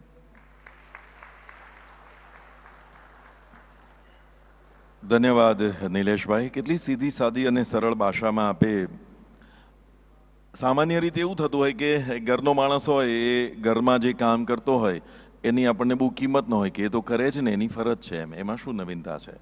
પણ એ જ વસ્તુ, એ જ કંપની એ તમને કેટલું આર્થિક વળતર આપે. અને સાહેબ, આર્થિક વળતરની વાત આવે તો ગુજરાતીને તો સૌથી પહેલાં રસ પડે, કારણ કે એ આર્થિક વળતર છે એ આપણને આગળ લઈ જાય છે. પૈસા એ માત્ર જીવન જીવવા માટેનું એક મહત્વનું માધ્યમ છે એવું નથી. જેની પાસે હશે, હમણાં જ CR પાટીલ સાહેબ વાત કરતા હતા ને કે ગુજરાતીઓ દાન આપવામાં ક્યારેય પાછા પડતા નથી. વિશ્વભરમાં આપણે જોયું છે. તો એણે દાન આપ્યું ક્યારે? જ્યારે પોતાના ખિસ્સામાં 10 રૂપિયા વધારાના હશે તો કોઈને આપશે ને. કારણ કે તમે પોતે જ જો માગવાની ક્ષમતામાં હો કે માગવાની સ્થિતિમાં હો તો આપો કોને? ખાલી ખાલી વાતોથી તો પેટ ભરાતું નથી. એટલે પૈસા, લક્ષ્મી, મહાલક્ષ્મી આ બધા જુદા જુદા સ્વરૂપો છે અને એની આપે બહુ જ સરસ મજાની વાત કરી આપી. ધન્યવાદ, આપ સૌનો આભાર. અને પહેલું જે સેશન છે એ અહીં સમાપ્ત થવા જઈ રહ્યું છે અને આપણે બીજા સેશન તરફ હવે ગતિ કરવા માટે આગળ વધી રહ્યા છીએ. ધન્યવાદ સર, થેન્ક યુ. આજે પૂરા દિવસ દરમિયાન કાર્યક્રમો અહીં યોજાવાના છે. અત્યારે એટલે કે લંચ પહેલાં અને લંચ પછીના સમયમાં પણ એમાં ક્યાંક તમારું ને મારું મન જોડાયેલું છે.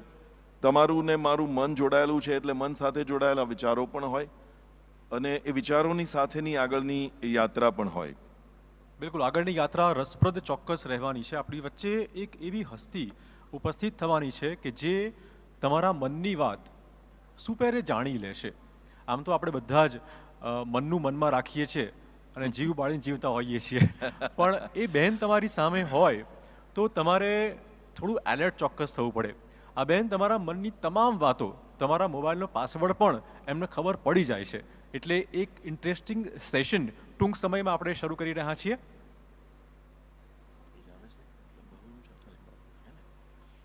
સરસ વાત કરી ચિરાગભાઈએ કે આમ જુઓ તો સાહેબ અત્યારે આપણે આપણો કોઈનો મોબાઈલ પણ નથી આપતા. સ્થિતિ એવી છે, મને 2-3 મિનિટ વાત કરવા માટે કહ્યું છે અમને બંને મિત્રોને, એટલે અમે આ વાત કરી રહ્યા છીએ એક ભૂમિકા બાંધીને. અને પછી અમારા સરસ મજાના મિત્રો એન્કર આવી રહ્યા છે અને એ આખી ઘટનાને તમારા સુધી લઈ જવાના છે. પણ વાત મનની છે. મનને સમજાવો નહીં કે મન બધું સમજતું હોય છે અને સુખ અને દુઃખની પરિસ્થિતિ પણ એ જ સર્જતું હોય છે. એક જ પરિસ્થિતિ હોય પણ મન એ જુદી જુદી રીતે જો ઘડતર હોય.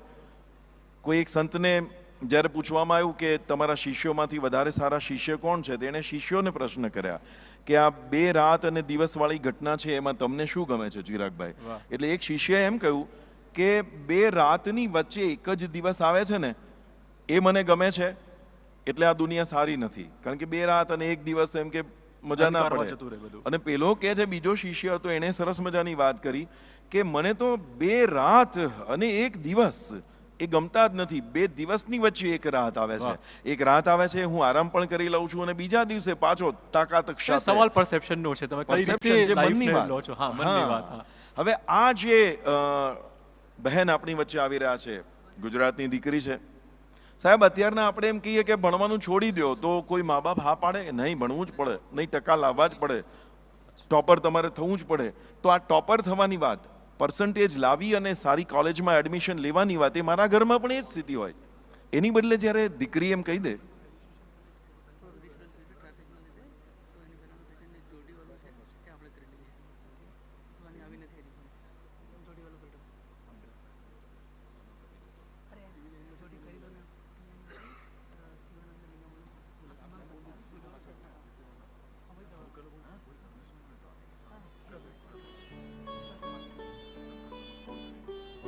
તો વાત આપણે જે કાર્યક્રમમાં જવાની છે, સુહાની શાહ નામ છે એનું, અને એ ઉપરાંત પણ અનેક બધા રસપ્રદ કાર્યક્રમો આજના આ દિવસ દરમિયાન યોજાવાના છે.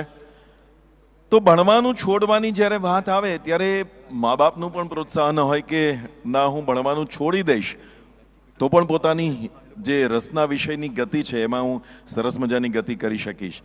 તો જે વ્યક્તિત્વની વાત કરી રહ્યા છીએ, સુહાની શાહ, માત્ર 5 વર્ષની ઉંમરમાં એણે જાદુનો ખેલ જોયો અને 7 વર્ષની ઉંમરમાં તો જાદુ શીખવાનું અને પરફોર્મ કરવાનું શરૂ પણ કરી દીધું. મેન્ટાલિસ્ટ, જાદુ તો નહીં પણ ઇલ્યુઝન, એમાંથી આખી મેન્ટાલિસ્ટ, મનની ગતિની વાત આપણે જેને કહેતા હોઈએ છીએ કે એક માણસ એવો હોય કે જે તમારા મનની ગતિ જાણી લે, તમારા મનના વિચાર જાણી લે.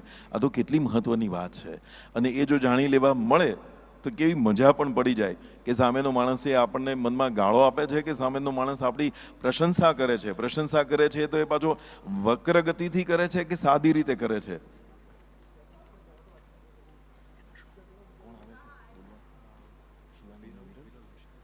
તો આ આખી જે આનંદની ઘટના છે એને આપણે સ્ટેજ પર નિહાળીએ. અને હું અમારા સાથી જાણીતા મંચ પરના કલાકાર, લેખક, ડિરેક્ટર અને એની સાથે સાથે ગઈકાલથી પણ આપણી સાથે જે જોડાયા છે એન્કર શિવાની પુરોહિત, એ બંનેને વિનંતી કરું કે please come to the stage. Shivani અને વિરલ હવે આખી જે ઘટના છે ઇલ્યુઝનની, મેન્ટલ આપણી જે પરિસ્થિતિની, એમાં આપની સાથે જોડાશે અને કલાકારને નિમંત્રિત કરશે.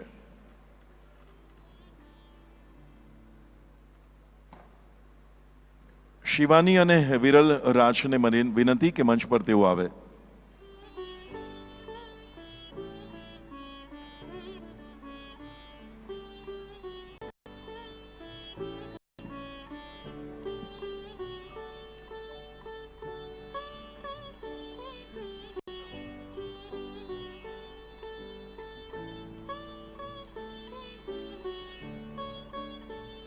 સ્ટેજની પાછળ તૈયારીઓ ચાલુ છે કે કેવી રીતે તમને બધાને ઇલ્યુઝન બતાવવું અને તમારા મનની વાતો સમજી લેવી. ટૂંક સમયમાં જ સુહાની શાહ આવી રહ્યા છે આપણી વચ્ચે.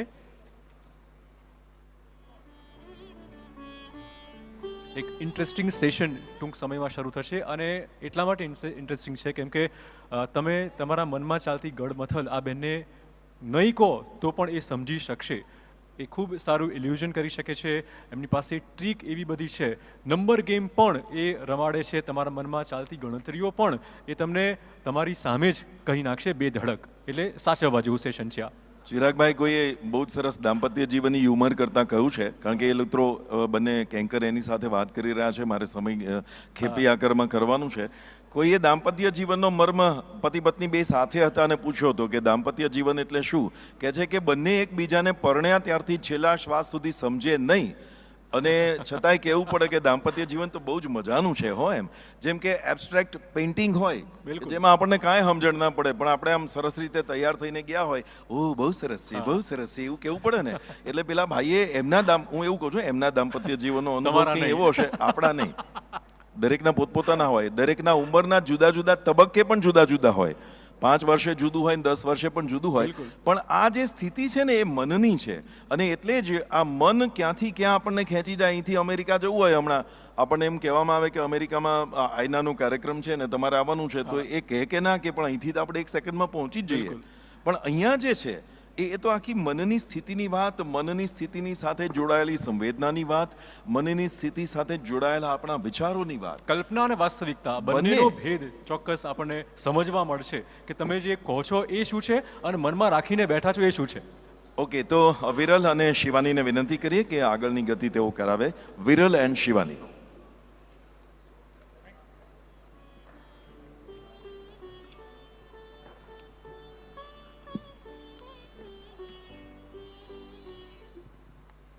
એ પહેલાં હું આગ્રહ કરીશ, વિનંતી કરીશ TV9 ગ્રુપના CFO શિવાનંદજી સ્ટેજ પર આવે અને સુહાની શાહને સન્માનિત કરે. શિવાનંદજી, યસ. સુહાની શાહને આમંત્રિત કરી સ્ટેજ ઉપર. આપ આવો અને આપનું સન્માન ગ્રહણ કરો.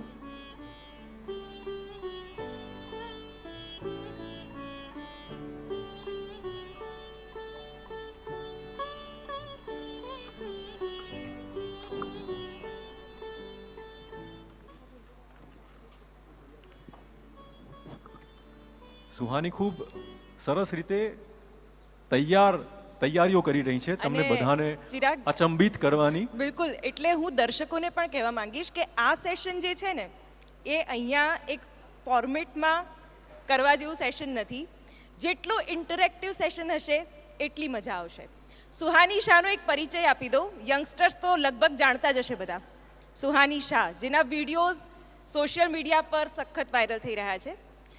એને મેજિશિયન કહે છે, મેન્ટલિસ્ટ કહે છે અને અલગ અલગ રીતે એ કેવી રીતે તમે વિચારી રહ્યા છો એ સ્પોન્ટેનિયસલી કહી દેશે. આ સેશન પણ અમે ઇન્ટરેક્ટિવ રાખવા એટલા માટે માંગીએ છીએ કારણ કે સુહાનીએ પોતે કહ્યું કે અહીંયાથી રેન્ડમ હું કોઈને પણ પસંદ કરીશ અને તેના મનમાં શું ચાલી રહ્યું છે એ હું ઓન ધ સ્પોટ આ જ સ્ટેજ ઉપરથી કહીશ. એટલે હું દર્શકોને પણ કહીશ કે તેઓ ખાસ આ સેશનને ઇન્ટરેક્ટિવ બનાવે અને આપણે પણ એવો પ્રયત્ન કરીએ કે કંઈક નવું આજે જોવા મળે, જાણવા મળે. એટલે બધાને એક રિક્વેસ્ટ છે કે બનતા સુધી સ્ટેજ પર શું થઈ રહ્યું છે, શું પૂછાઈ રહ્યું છે, શું કહેવાઈ રહ્યું છે, એના પર ખાસ ધ્યાન રાખે. અને આજે આપણે આ જલસો કરી જ રહ્યા છીએ તો પછી કંઈક નવી બાબત, અને જે સુહાની શાહ કે એ પણ ગુજરાત સાથે જોડાયેલી છે અને આજે દેશ વિદેશમાં મેન્ટલિસ્ટ તરીકે પ્રખ્યાત છે, તેમને પણ આજે આપણે અહીંયા બોલાવ્યા છે. તો સુહાની એના એક્ટ સાથે તૈયાર છે, એકદમ પાવરફુલ અને ડાયનેમિક એનર્જેટિક સુહાની આપણી વચ્ચે ઉપસ્થિત છે. બિલકુલ Suhani. Welcome Suhani Shah. Ladies and સન્માન gentlemen. કરશે અમારા TV9 ગ્રુપના CFO શિવાનંદજી. પ્લીઝ.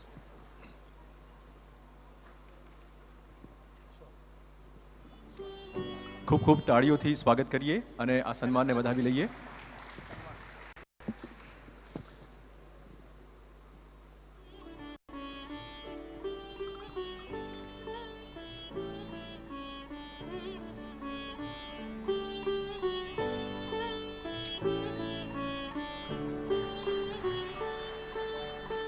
અને હવેનું interesting session over to you. Thank you very much. Ladies and gentlemen, જેમ શિવાનીએ કહ્યું, આજની આ સેશન આખા 2 દિવસની one of the most interesting session છે, જેને ઇન્ટરેક્ટિવ આપણે કરવાની છે. We have with us one of the wonderful illusionist, mentalist. જાદુના 8 પ્રકાર છે, એમાંનું એક છે ઇલ્યુઝન, અને એ કરવામાં જે માહેર છે, મિલિયન્સ ઓફ ફોલોઅર્સ જેના છે, એવા પ્રાઉડ ગરવા ગુજરાતી આજે આ પ્રવાસી ગુજરાતી પર્વ 2022માં આપ સૌની જોરદાર તાળીઓ for Suhani. It is said and believed, Suhani એમ માને છે કે એ જે જાદુ કરે છે અથવા જે ઇલ્યુઝન કરે છે એ એક કળા છે. શિવાની, મને એવું લાગે છે કે એક સરસ કોટ છે, આર્ટ ઇઝ અ લાઈ વિચ રિવીલ્સ ટ્રુથ. Very true. કળા Very એ true. અસત્ય છે જે સત્યને ઉજાગર કરે છે, અને શિવાની એ કળામાં માહેર છે. આપણે ગુજરાતીઓ લોજિકથી જીવતી પ્રજા છીએ, પણ આજે મેજિકમાં તમારે જવાનું છે. You all believe in magic? If you don't, let me tell you, magic is something if you don't believe in, there won't be a life without magic. તો જાદુભરી જિંદગી જોવા માટે જાદુ, વિસ્મય એ આપણામાં હોવું જ જોઈએ, અને એ સેશનમાં ગરકાવ કરવા માટે we are ready with Suhani. Shivani. Suhani, second standard से पढ़ाई वढ़ाई तो छोड़ दी है और बचपन भी एकदम ऑर्डिनरी बच्चों के जैसे नहीं गया है. कुछ बताइए अपने बारे में, कैसे अपनी ये जर्नी को स्टार्ट किया, और people are waiting for your magic and illusion, so उस पर भी जाएंगे, लेकिन पहले अपने बारे में कुछ बताइए. सबसे पहले तो थैंक यू सो मच कि मुझे यहाँ पर बुलाया, बिकॉज कोइंसिडेंटली आज मैं अहमदाबाद में थी और अपनी जर्नी के बारे में अहमदाबाद में आके बोलना ये पहली बार मेरे साथ हो रहा है, और बहुत अच्छा लग रहा है क्योंकि जर्नी की शुरुआत अहमदाबाद से हुई. आज से ऑलमोस्ट मतलब 22 अक्टूबर 1997 मैंने मेरा पहला स्टेज शो किया था मैजिक का ठाकुर भाई देसाई हॉल लॉ गार्डन में. तो 25 साल हो गए, और 25 साल बाद इसी यहाँ पर अहमदाबाद में आकर ये सवाल पूछा जा रहा है, तो काफ़ी अच्छा लगता है. पहली बार टीवी पे मैजिक देखा था, और फिर मम्मी पापा को जाके बोला यार मुझे जादू करना है, तो पापा बोले जा के पढ़ाई कर. पर मैं थोड़ी ज़िद्दी थी, तो बार बार जाती गई उनके पास, और तब तक उनको बोलती गई कि मुझे मैजिक करना है, जब तक उन्होंने मेरी बात को सीरियसली नहीं लिया. और हम कोई एक मैजिक की फैमिली से नहीं आते, तो सीखना बहुत मुश्किल था. आज तो आपके पास इंटरनेट है, यूट्यूब है, तो सीख लेते, पर तब बहुत मुश्किल था. तो बहुत टाइम लगा, और पापा की एक सोच बहुत क्लियर थी कि अगर जादू कर रही है तो स्कूल या कॉलेज भी नहीं, बड़ा स्टेज शो करेगी, बिल्कुल नहीं तो मत करना. तो वो सोच की वजह से ही शायद आज मैं इतना कुछ कर पाई हूँ, और 5000 से ज़्यादा शो हो गए, 25 साल से शो कर મેં रहे हैं. ગઈકાલના સેશનમાં પણ કહ્યું તો હતું કે ગુજરાતીઓ કંઈક મોટું કરીએ, કંઈક મોટું કરીએ. આપણા મનમાં બીજું કંઈ નાનું આવતું જ નથી, અને સુહાનીમાં પણ કદાચ એ વાત આપણને જોવા મળી રહી છે. અને એટલે જ સુહાની, आप में भी वो जो गुजराती वाले जो गुण है वो दिख रहे हैं, है ना? Full on. Full on છે एक हमारा वो अंदर. एक इंटरेस्टिंग बात आपने बताई, that is that it was something inspired from within you, कि मुझे ये जादू की दुनिया में जाना है. जादू के बारे में ऐसा कहा जाता है, it should come from within you. Magic is something which should come within you. You can not weave magic. Magic आप कर नहीं सकते. आई थिंक कोई भी जो कला होती है, आर्ट फॉर्म जो होता है, वो हमेशा एक आर्टिस्ट के अंदर ही होता है. जैसे अगर आप देखेंगे कोई बच्चा है, कोई व्यक्ति है जो बहुत साल तक पेंटिंग सीखेगा और एक पेंटिंग बनाएगा, पर फिर एक 4 साल का बच्चा ब्रश उठा के कुछ उससे बहुत ज़्यादा बेहतरीन बना देगा। तो आई थिंक कला जो है वो अपने अंदर होती है, और जादू एक कला ही है, बस वो एक ऐसी कला है जिसके बारे में लोग ज़्यादा उसका प्रोसेस समझ नहीं पाते, तो उसको थोड़ा अलग तरीके से लेने लग जाते हैं, but it's almost the same. जैसे पेंटिंग, डांसिंग, सिंगिंग एक कला है, જાદુ પણ એવી રીતે એક કલા ही है। રાજ્યના ગૃહપ્રધાન હર્ષભાઈ સંઘવી પણ આપણી સાથે અત્યારે હાજર છે। હર્ષભાઈ, આપનું સ્વાગત છે। અને હર્ષભાઈ પણ આ એક કંઈક અલગ પ્રકારનું ઇન્ટરેસ્ટિંગ સેશન છે, તો એને એન્જોય કરે એવું અમે આશા રાખીએ, કારણ કે અહીંયા હવે મેજિક થવાનું છે, ઇલ્યુઝન થવાનું છે, અને એ તમે પણ એન્જોય કરશો। We welcome Honorable Minister Harshbhai. Harshbhai is one of the most young and decisive minister which we have had. Ladies and gentlemen, जोरदार ताड़ियों हर्ष संघवी માટે એકવાર. Welcome sir. तो सुहानी, बातें करनी है या मैजिक करना है? We can do something. देखो, तो मैजिक मैं थोड़ा बता देती हूँ कि मैं किस प्रकार का मैजिक करती हूँ, थोड़ा सा अलग है। जब भी हम मैजिक सोचते हैं, हमें लगता है, हम व्यक्ति सोचते हैं टोपी पहनकर आएगा, ऐसे हैट में से रैबिट निकालेगा, कोई गायब होगा, कोई हवा में उड़ेगा। तो मैं जो करती हूँ उसे मेंटलिज्म बोलते हैं, जो एक मैजिक का ही आर्ट फॉर्म है, पर थोड़ा पॉपुलर कम है, जिसके अंदर कोई प्रॉप नहीं होता, कोई डब्बा नहीं, कोई टोपी नहीं होती, बस लोग होते हैं और हम लोगों का माइंड रीड करने का इल्यूजन देते हैं। तो जैसे हम लोगों के माइंड रीड कर रहे हैं, उनके फ़ोन लॉक खोल रहे हैं, उनका सीक्रेट्स जान रहे हैं, या सब कंसेंशुअल होता है, ऐसे कोई कंट्रोवर्सी नहीं है। तो ऐसा कुछ कर सकते हैं, हम कोशिश कर सकते हैं यहाँ पे कुछ करने की। तो आप लोगों का साथ चाहिए, पर आप लोग ऐसा कुछ देखना चाहते हैं?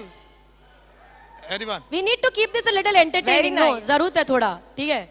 तो एक काम करते हैं, आप शिवानी जी, आप यहाँ पर हैं, तो यूजुअली लोगों को लगता है, जब भी वो मेरे वीडियोस देखते हैं, या उनको लगता है कि यार ये सब है ना स्क्रिप्टेड होता होगा, यार ऐसे कैसे कोई किसी का माइंड। बहुत सारे ट्रोलर्स भी आपके पीछे पड़ गए। हाँ, बहुत ट्रोलर्स है यार, बहुत सैडनेस। ये दुख समझ सकती हूँ मैं। दुख खत्म ही नहीं होता यार।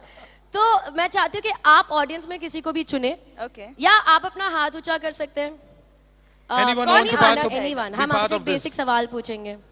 ओके मैम, आप आ जाइए। Can I have something to write on? Yeah. He'll give. You can find people. Amrita, something to write on. Yeah. I got it.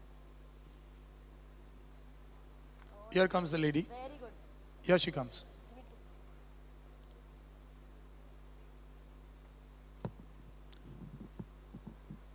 We're calling her on stage. चलो मैं खड़ी हो जाती हूँ. Come, please. आइए यहाँ पे आ जाइए मैम. हेलो, क्या नाम है आपका? Can we give her a mic, please? That's fine, yeah. मैं नहीं अनलॉक करूंगी उसको, आप टेंशन मत लो, आप यहाँ पे आ जाओ. बंदनी, तो बंदनी मैम के लिए एक बार जोरदार तालियां हो जाए पहले. बहुत ब्रेव होते हैं ऐसे लोग जो बोलते हैं आ जाओ मेरा माइंड रीड कर लो, ठीक है. तो बंदी मैम से हम एक सवाल पूछेंगे, ठीक है. अब ये हो सकता है आपको लग सकता है कि मैं और ये पहले मिले हुए होंगे, मैंने पहले, ऐसा कुछ भी नहीं है, ठीक है. मेरे पास इतना टाइम नहीं है, मैं अभी इनको चूज किया गया है. शिवानी जी किसी को भी चूज कर सकते थे, आपने रैंडमली इनको चूज किया. बंदनी जी से हम एक सवाल पूछेंगे. अब आप डिसाइड कर सकते हैं कि सवाल क्या होगा, ठीक है. या ऑडियंस में से हम कोई सवाल ले सकते हैं जो आप इनके बारे में जानना चाहते हैं. अब यूजुअली इंटरेस्टिंग सवाल हो सकते हैं, जैसे कि भाई इनका फोन का पासवर्ड क्या है, या भाई इनका कोई चाइल्डहुड क्रश हो तो वो क्या, अगर आप बताना चाहो तो, नहीं बताना चाहो तो आपकी बारी है. या कोई व्यक्ति इनकी लाइफ में जो बहुत इंपॉर्टेंट, या फेवरेट मूवी हो गया, गाना हो गया, एनीथिंग. तो any question that comes to your mind, या इंटरेस्टिंग क्वेश्चन आपके मन में आ रहा है, हाथ ऊंचा कर लिया, हम आपसे पूछ लेंगे. Any interesting question, anybody. Sir,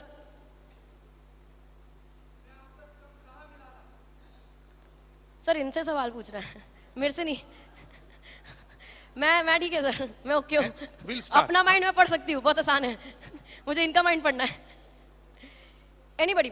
हर्ष सर, आप यहाँ पर है, मैं चाहती हूँ आपसे कोई सवाल ले लेते हैं. Any question sir you want to ask to? I hope सब लोग वो सुन पाते हैं.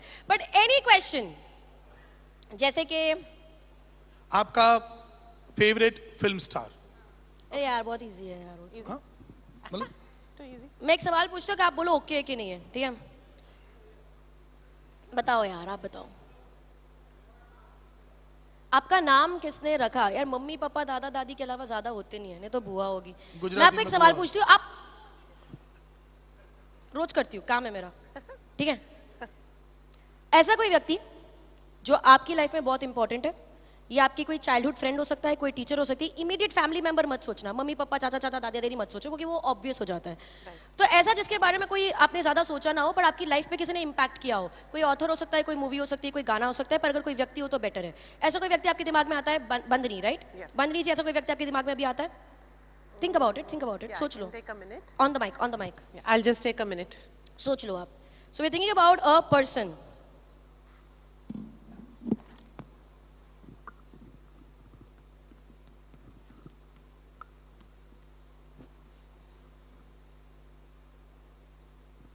You have somebody in your mind? Yes, I do.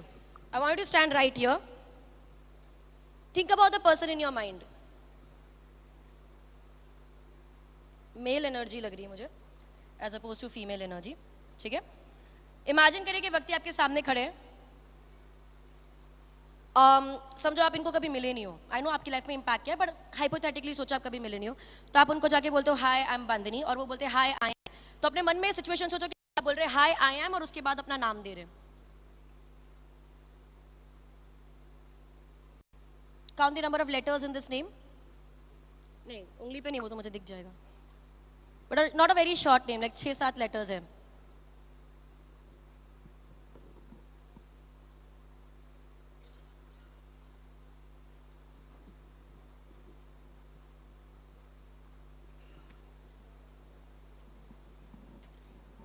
बंदनी, आंखें खोलेंगे. For the first time on the mic, क्या नाम सोच रहे हैं आप? बता दीजिए, मैंने लिख लिया है. I say the name? Yes, you say the name. The whole name? It's just the first name. Hasit? हसित. क्या ये मुझे पता था? No. क्या ये मुझे किसी भी तरह पता चल सकता है? Impossible. क्या यहाँ पर आपने किसी को बताया? No, not at There's all. no way possible I can know it. Impossible. मैंने इस बोर्ड पे आपके बोलने के पहले लिख के रखा है. Oh my God, I have goosebumps. जरूरी नहीं है कि मैंने सही लिखा है, बट मैंने बस लिखा है. How do you spell हसित? H-A-S-I-T, H-I-S-E-E-T? H-A-S-I-T. H-A-S-I-T. Spelling गलत तो हो सकती है ना?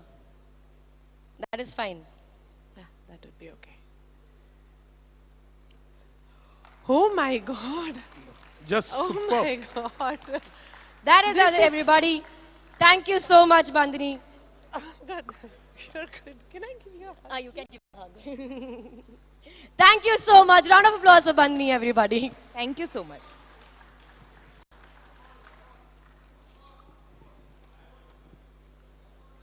Wow, Suhani.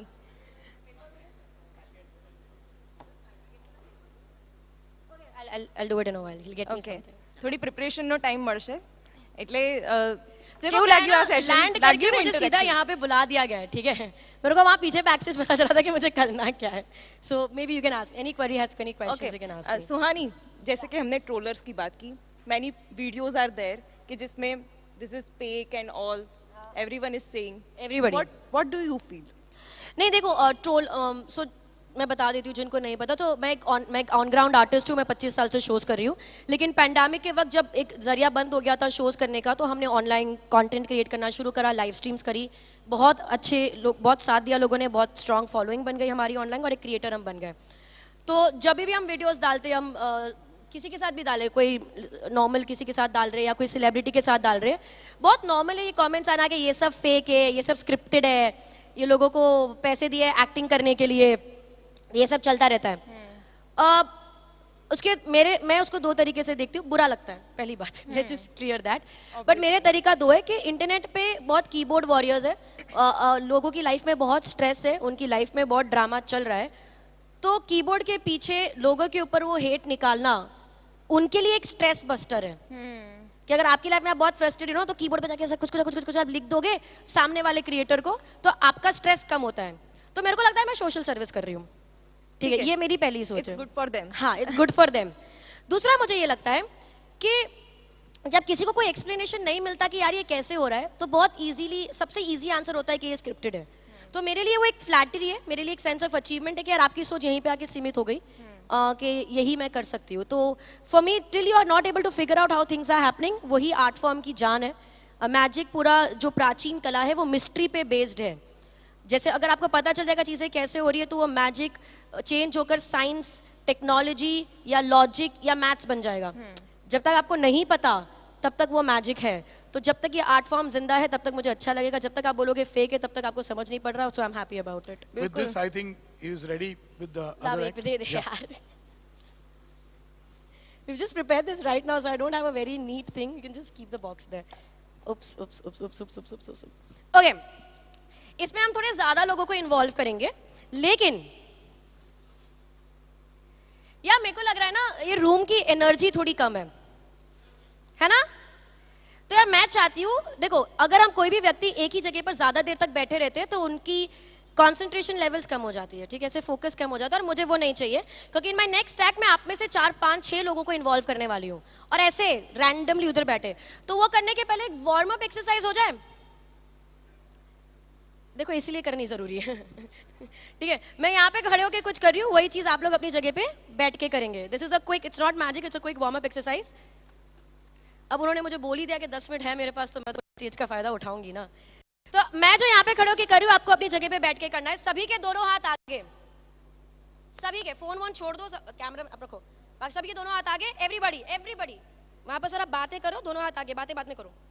Wiggle, stop, wiggle, stop, cross, done. हाथ नीचे कर देंगे, इसको एक और बार करेंगे, ठीक है। Everybody wiggle, clap, hands crossed, hands cross, thumbs down, अंगूठे नीचे सबके, लेफ्ट राइट नहीं, सीधे नीचे, और उंगलियां ऐसे लॉक, क्रॉस, हाथ लॉक कर देंगे। दोनों अंगूठे नीचे जमीन की ओर, लेफ्ट राइट नहीं, स्ट्रेट नीचे। सबने वही किया जो मैंने किया है? सबने वही किया जो मैंने किया है? परफेक्ट। अगर आपने वही किया जो मैंने किया है, 3 गिनने पर दोनों अंगूठे ऊपर आ जाने चाहिए, जैसे मेरे आते हैं, जैसे मेरे आते हैं, ठीक है। 1 नहीं रे, वेट नो, 2, क्या कर रहे हो?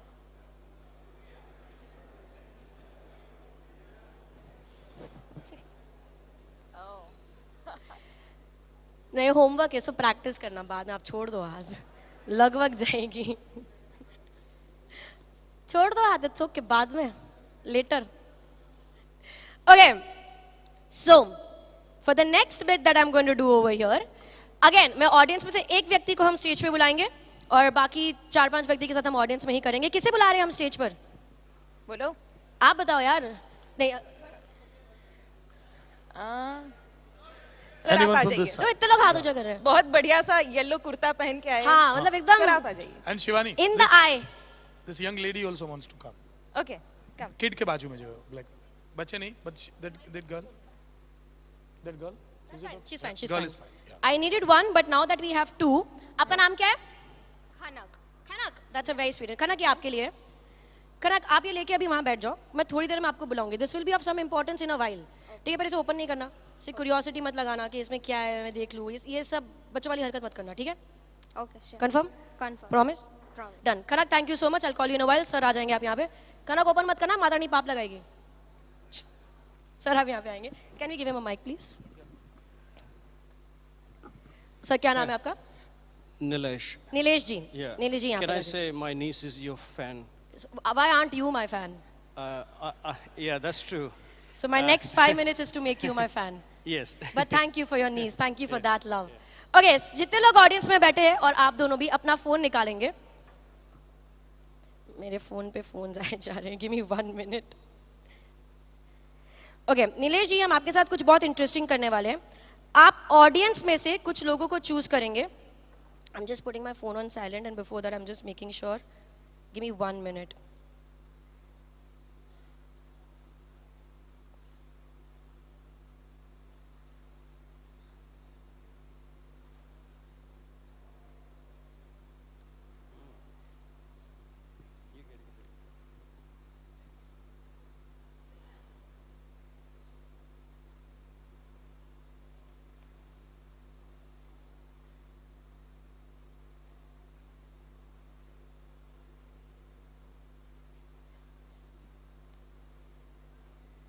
Okay.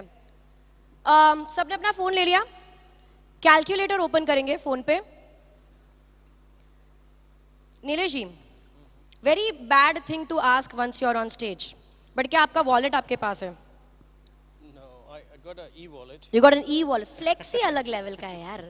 I got an e-wallet. Okay. देखो हम जब एक गुजराती समाज के जब स्टेज पर होते हैं ना, हम ऐसे सब रईस बैठे हैं यहाँ पर, ठीक है? तो मेरे को चाहिए ऑडियंस में से कोई एक जन मेरी मदद करेगा. I want you to give me 100 रुपए. 100 is good. शगुन. ऐसे हाथ मत ऊंचा करो, चेक करो कि आपके वॉलेट में 100 रुपए है भी या नहीं. बाद में यहाँ पे आके बोलोगे मैं जीपे कर रहा हूँ, ठीक है? क्विकली. अच्छा सर, स्वैग सर, आ जाओ सर स्टेज पर आ जाओ. I like वो चश्मा पहन के फुल स्वैग में, दबंग पर्सनालिटी. Welcome sir. क्या नाम है आपका? नलीन खारा. नलीन जी, आप उसको फोल्ड करेंगे, पूरा फोल्ड. एक और बार फोल्ड कर दो, अच्छी तरह से उसको क्रीज में फोल्ड कर दो. एक और बार फोल्ड कर दो. नहीं, रोल नहीं, फोल्ड करेंगे उसको, ऐसे स्क्वायर बनेंगे प्रॉपर्ली से बनाएंगे कि वो इस बॉक्स में चले जाए. Place it in box.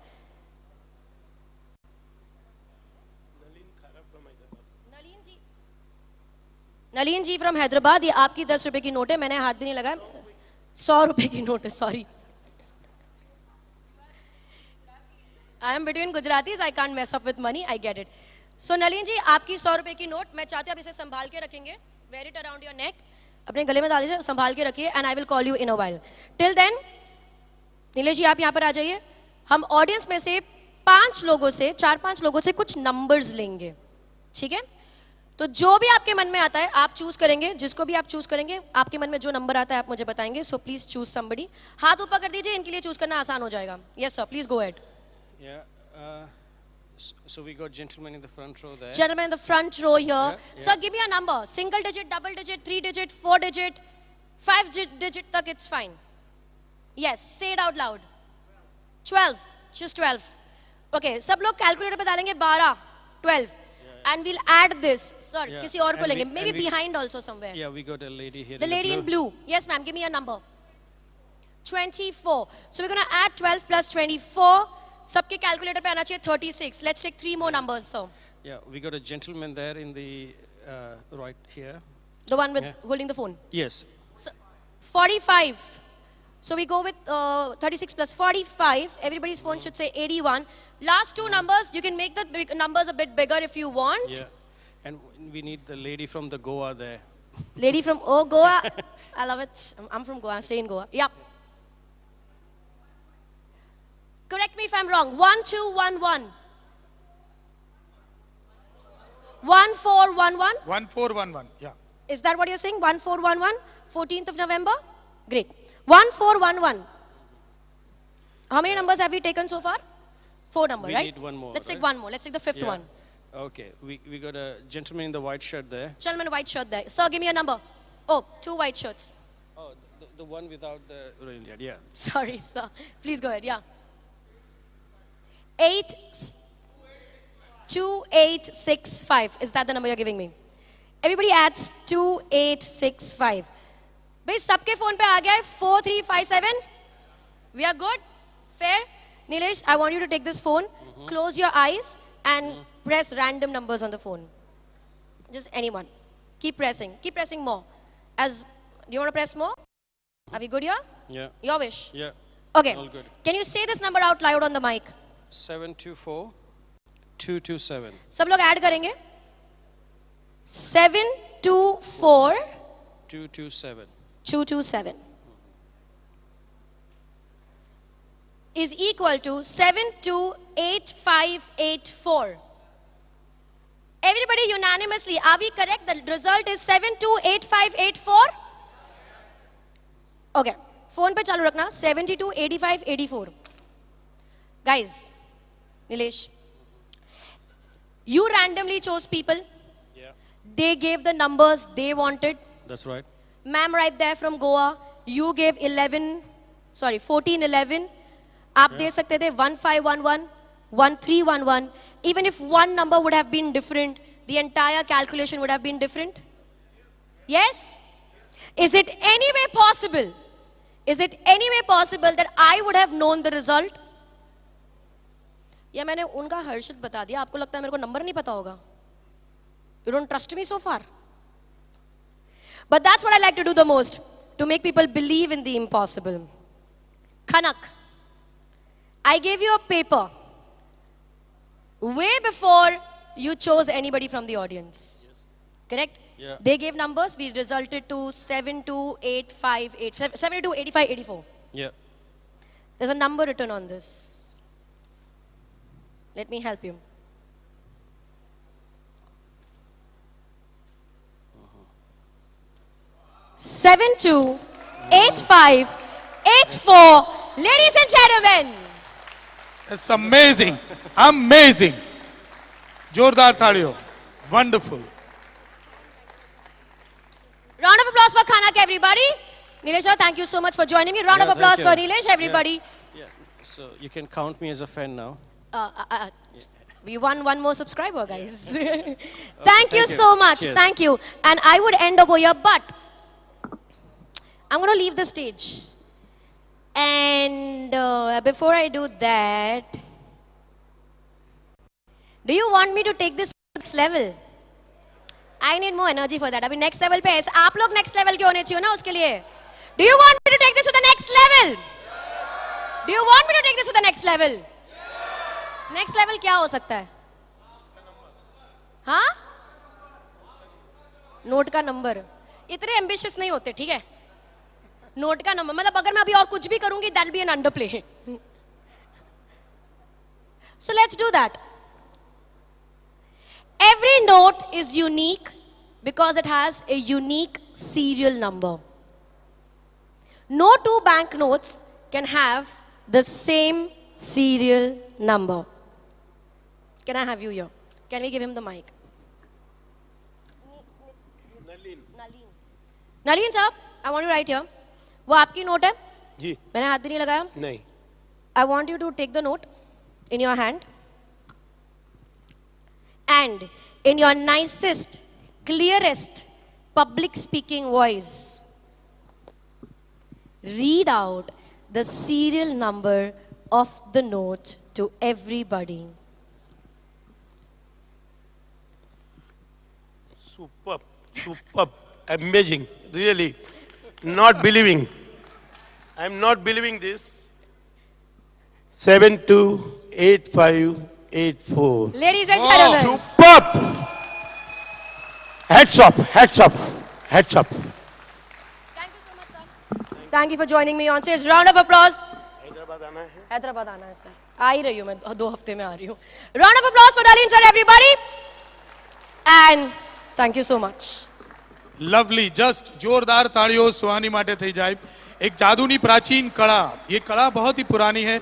2700 BC देदे से लेकर डेविड कॉपरफील्ड तक इस कला में बहुत से लोग माहिर हैं. We are proud that we have proud Gujarati Suhani Shah who is just amazing, mesmerizing audience. Wonderful. Thank you so much. Thank you everybody. That's it. Thank you, ladies and gentlemen. જોરદાર તાળીઓ ફરી એના માટે એક amazing, mesmerizing session માટે. Over to Chirag. આભાર આપ બંનેનો અને Suhani be on the stage. યુવાધનની ગુજરાતની ચર્ચા ચોક્કસ છે અને ત્યારે આ ગુજરાતનું યુવાધન દેશ વિદેશમાં ખ્યાતિ પ્રાપ્ત કરી રહ્યું છે. આપણા સૌના માટે ગર્વની વાત છે. જી બિલકુલ સાચી વાત છે ચિરાગભાઈ. અને આજે સુહાની શાહ જેવા એક યંગ અને ડાયનેમિક એક વ્યક્તિત્વ કે જેણે હમણાં જ આપણે કહ્યું એમ કે 5 વર્ષની નાની ઉંમરે એક ઇલ્યુઝન જાદુ જોયો અને પછી અભ્યાસ છોડી અને પોતાની કેરિયર બનાવી. તો એનું સ્વાગત કરવા માટે ટીમ આઈના અને TV9 માંથી એક એવા જ યંગ ડાયનેમિક વ્યક્તિત્વને હું નિમંત્રણ આપવા જઈ રહ્યો છું. યુવા વ્યક્તિત્વ અને એનું સન્માન સ્વાગત યુવા વ્યક્તિત્વ દ્વારા જ. I would like to request Harshil નાયકને હું સહર્ષ વિનંતી કરું કે તે મંચ પર આવે અને સુહાની શાહનું પુષ્પગુચ્છથી આટલા આ સરસ મજાના પરફોર્મન્સ માટે સ્વાગત કરે. તુષારભાઈ, જ્યારે યંગ અચીવર્સની વાત નીકળી છે ત્યારે આપણી વચ્ચે બેઠેલા મંત્રીને કેમ બોલાય, હર્ષ સંઘવીને પણ સ્ટેજ પર આવવા માટે નિમંત્રણ આપીશ. હર્ષભાઈ આપ આવો અને આપની ઉપસ્થિતિમાં આ યુવા ગુજરાત યુવા ધનને ચોક્કસ બિરદાવો. હર્ષભાઈનું સ્વાગત કરવા માટે આમંત્રિત કરીશ અમિતભાઈ ત્રિપાઠી, CRO TV9. અમિતભાઈ આપ આવો અને હર્ષભાઈનું સ્વાગત કરો. તાળીઓના ગડગડાટ સાથે આ રાજ્યનું યુવા ધન છે. આપે સુહાનીને પણમાણી અને આ એક યુવા મંત્રી આપણા સૌના દિલોમાં વસેલા.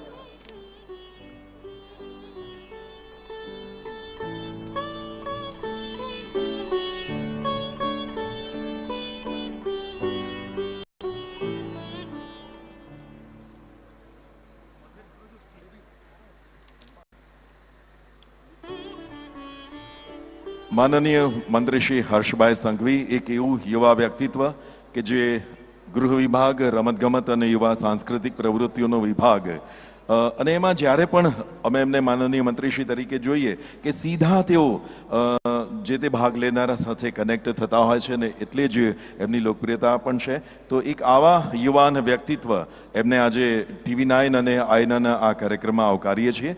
અને ચિરાગભાઈ આગળના કાર્યક્રમમાં તાળીઓના ગડગડાટ આ યુવા ધન ગુજરાતનો યુવા મંત્રી. અને હર્ષભાઈને વિનંતી પણ કરીશ કે આપ પ્રવાસી ગુજરાતી પર્વ નિમિત્તે પધાર્યા છો તો આ પ્રસંગે આપ પણ આપનું ઉદ્બોધન કરો અને અહીંયા ઉપસ્થિત તમામને એક નવી ઉર્જા, નવી પ્રેરણા પૂરી પાડો. હર્ષભાઈ સંઘવી.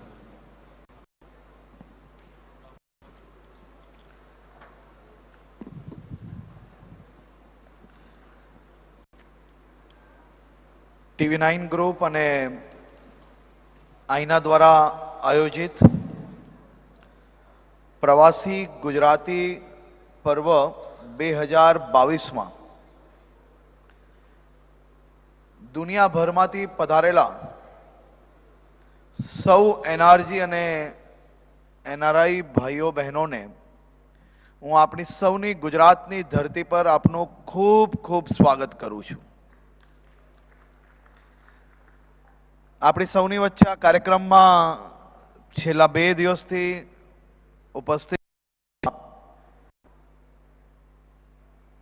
અમારા માર્ગદર્શક અને જેમને અનેક પુસ્તકો લખી છે અને ખૂબ સિનિયર જર્નલિસ્ટ એવા આદરણીય શ્રી હેમંત શર્માજી, TV9 ગુજરાતના એડિટર શ્રી કલ્પક કેકરેજી, પ્રફુલભાઈ નાયક, નિલેશભાઈ શાહ, દિલીપભાઈ પારેખ, મારા મિત્ર વિકાસભાઈ અને અહીં ઉપસ્થિત દુનિયાભરમાંથી પધારેલા સૌ મહેમાનોનું ફરી એકવાર હું અહીંયા સ્વાગત કરું છું. હમણાં તમે ખૂબ ઉત્સાહમાં હતા, સુહાની શાહનો શો જોઈ રહ્યા હતા અને પછી એક નેતા જરા માઇક પર આવે ત્યારે સામે બેઠેલા સૌ લોકોના મનમાં એક પ્રશ્ન જરૂરથી હોય કે આવ્યા તો છે પણ જશે ક્યારે. પરંતુ હવે આપણા દેશનું એ પોલિટિકલ કલ્ચર બદલાઈ રહ્યું છે. હું આપ સૌને એટલા માટે કહી રહ્યો છું કારણ કે એ લાંબી સ્પીચો અને સામનેવાળા બેઠેલા લોકોને ઊંઘ ના આવે ત્યાર તક માઇક નહીં છોડવાનું એ કલ્ચર આપણા દેશમાંથી જતું રહ્યું છે. આજે ખાસ કરીને ગુજરાત સરકાર વતી હું આપ સૌને અહીંયા આભાર માનવા આવ્યો છું કે છેલ્લા અનેક વર્ષોથી ગુજરાતના સૌ એનઆરઆઈ એનઆરજી ભાઈ બહેનો દ્વારા ગુજરાતના વિવિધ ગામોમાં જે પ્રકારે વિકાસના કામોમાં નાના મોટા અનેક પ્રશ્નોમાં તમારા સૌનું જે યોગદાન રહ્યું છે એ ગુજરાતના વિકાસનું સૌથી મોટું કારણ બન્યું છે. દક્ષિણ ગુજરાતના, મધ્ય ગુજરાતના, ઉત્તર ગુજરાતના, સૌરાષ્ટ્રના અનેક ગામડાઓ એવા હશે કે જે ગામડાઓમાં ગુજરાત સરકાર જોડે ગુજરાતના સૌ એનઆરઆઈ એનઆરજી ભાઈઓએ એ ગામડાઓમાં સ્કૂલ બનાવવાનું કામ હોય, ગામડાઓમાં નાની મોટી ક્લિનિકનું, હોસ્પિટલનું કામ હોય, ગામડાઓના રોડ રસ્તાનું કામ હોય, આવા તમામ વિકાસના કાર્યોમાં એનઆરઆઈઓનો સૌથી વધારે યોગદાન રહ્યો છે. એ તમારું યોગદાન ગુજરાતના નાગરિકો ક્યારેય નહીં ભૂલી શકે. હું રાજ્યના એનઆરજી મિનિસ્ટર તરીકે તમારી વિવિધ ફરિયાદો મને હંમેશા મળતી હોય છે. એમાંની સૌથી મોટી ફરિયાદ, અમદાવાદ એરપોર્ટથી ઉતરો અને આનંદ જિલ્લા તક જતા હો, સુરત જિલ્લા તક જતા હો, તમે ઉત્તર ગુજરાતમાં જતા હો, ત્યારે નાના મોટા પોલીસ દ્વારા જે અગવડ થતી હોય છે ને એ અગવડના કારણે નાની મોટી તકલીફો અનેકવાર એનઆરઆઈ ભાઈઓને પડતી હોય છે. એના અનેક મેલની રજૂઆત મને મળી છે. છેલ્લા 3 મહિનાથી આ બાબતે અમે લોકોએ ખૂબ ગંભીરતાપૂર્વક કામગીરી કરીને કોઈ બી પ્રકારની તકલીફ એનઆરઆઈ ભાઈઓને ના પડે તે માટેની વ્યવસ્થાઓ ગુજરાત સરકાર દ્વારા કરવામાં આવી છે. અને હું આપને વિશ્વાસ અપાવું છું કે ધીરે ધીરે આ ફરિયાદ તમને ક્યારેય નહીં મળે એ પ્રકારની પરિસ્થિતિ આપણે ઊભી કરીએ છીએ. આજે એક ભારતીય તરીકે આપને સૌને ગૌરવ થાય એ પ્રકારે છેલ્લા 20 વર્ષમાં 2002 થી લઈને 2022 સુધીની ગુજરાતની આ સંઘર્ષની અને સાહસની યાત્રામાં તમારા સૌનો સહયોગ બી હંમેશા ગુજરાતને મળતો આવ્યો છે. એમ કહેવાય છે કે મોદી સાહેબે અને અમિતભાઈએ જે સંઘર્ષની યાત્રા આપણા ગુજરાતના વિકાસ માટે જે સાહસ કર્યું એ સાહસની યાત્રામાં સૌથી વધારે યોગદાન જો ગુજરાતીઓનો હોય તો એનઆરજીનો બી યોગદાન એટલો જ મોટો રહ્યો છે. દરેક ચૂંટણીઓમાં, દરેક સંઘર્ષમાં એનઆરઆઈ એનઆરજી હંમેશા ગુજરાતની પડખે ઊભું રહેવામાં ક્યારેય ચૂક્યા નથી. એ બદલ બી હું એક ગુજરાતી તરીકે આપ સૌને અભિનંદન અને આભાર માન્યું છું. આપણો સૌનો આભાર એટલે બી માનવો પડે કે કોરોના કાળ હોય, પછી ગુજરાતની કોઈ બી નાની મોટી બીજી તકલીફો આવી હોય, કોરોના કાળમાં સૌથી વધારે મદદ એનઆરઆઈ એનઆરજી તરીકે ઓક્સિજનની હોય કે બીજી દવાઓની હોય કે બીજી કોઈ બી તકલીફો હોય, હંમેશા તમારા સૌનો સહયોગ અમને લોકોને મળતો આવ્યો છે. એટલા માટે બી રાજ્ય સરકાર વતી તમારા લોકોનો આભાર અને અભિનંદન માનું છું. આજે TV9 ગુજરાતી, TV9 ભારતવર્ષ અને આઈના આ ત્રણેય સંસ્થાઓને ગુજરાતના સૌ નાગરિકો વતે હું અભિનંદન આપું છું. આપે કોરોના કાળ પછી ફરી એકવાર આટલી મોટી સંખ્યામાં એનઆરઆઈઓને ભારતમાં અને ખાસ કરીને ગુજરાતની ધરતી પર પહેલી વાર કદાચ આટલી મોટી સંખ્યામાં ગુજરાતી ભાઈઓ ભેગા થયા હશે. અને આજની આ બેઠકમાં આ 2 દિવસના આ કાર્યક્રમ થકી મને વિશ્વાસ છે કે આવનારા દિવસોમાં ગુજરાતના વિવિધ પ્રજાલક્ષી કામોમાં આપ સૌ લોકોનો સહયોગ મળશે. કાલે આદરણીય અમિતભાઈ આપ સૌ માટે હેમંત શર્માજીએ ખાસ એમને નિમંત્રણ આપેલું હતું અને ખાસ કરીને હું અમિતભાઈનો આભાર માનું છું. અનેક કાર્યક્રમો રીશેડ્યુલ કરીને તમારા સૌના માનમાં, તમારા સૌના સન્માન માટે આદરણીય અમિતભાઈ શાહ સાહેબ કાલે ખાસ અમદાવાદ આવેલા હતા આપ સૌને મળવા માટે. આપ સૌ જોડે ભોજન કરીને આપ સૌના મનમાં અનેક જે પ્રશ્નો હતા એ પ્રશ્નના નિરાકરણ બી એમને અનેક એમના પોતાના વિચારો જોડે રજૂ કરેલા હતા. મને વિશ્વાસ છે કે આ 2 દિવસમાં ગુજરાત અને ગુજરાતની વાતોથી તમે સૌ લોકો ફરી એકવાર ગુજરાતમાં નવી એનર્જી પૂરવા માટે તમે ખૂબ દૂર દૂરથી સૌ લોકો પધારેલા છો. તમારા સૌ લોકોનો ફરી એકવાર હું સ્વાગત બી કરું છું અને આપ સૌ લોકોનો આભાર બી માનું છું. હું આપને એટલો જ વિશ્વાસ અપાવું છું કે નવા ભારતની જે કલ્પના આદરણીય મોદી સાહેબે કરેલી, તમારા સૌનો 2014માં જે મહત્વનો સહયોગ મળેલો અને આ નવા ભારતની જે કલ્પના અને જે સપનું તમે સૌએ જોયેલું હતું એ સાકાર થતું છે. હું વર્ષો પહેલા જાપાન ગયેલો હતો અને એ જાપાનની અંદર બુલેટ ટ્રેન જોયેલી હતી. મારા મનની અંદર બી એક સપનું હતું કે મારા દેશમાં બી આ પ્રકારની ટ્રેનો દોડશે. એ સપનાથી સવાયું સપનું સાકાર કર્યું મોદી સાહેબે. બુલેટ ટ્રેન તો આવી જ રહી છે, પરંતુ હવે તમે આજની જ આ ટ્રીપ દરમિયાન જો સ્ટેશન પર જશો તો વંદે આપને જોવા મળશે. વંદે ભારત ટ્રેન બુલેટ ટ્રેનની બરોબરીમાં નહીં, પરંતુ એનાથી થોડીક જ ઓછી સ્પીડમાં બોમ્બેથી ગાંધીનગર દોડતી થઈ ગઈ છે.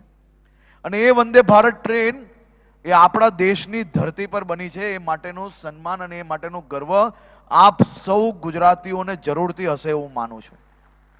આપણા ગુજરાતમાં ભલે આઈફોન કંપની તમારી અમેરિકાની હશે, પરંતુ એ આઈફોનના અનેક પાર્ટ તમારી જ અમેરિકાની કંપનીને તમારા જ ગુજરાતની ધરતી પરથી બનીને અનેક પાર્ટ આજે એક્સપોર્ટ થવા માંડ્યા. એ આપણું ગુજરાત આજે એ પરિસ્થિતિ પર આવ્યું છે. આપણા દેશમાં ખાસ કરીને તમે સૌ લોકો અગર 18-19 તારીખ તક અહીંયા હો તો ડિફેન્સ એક્સપો જરૂરથી જોવા માટે પધારજો.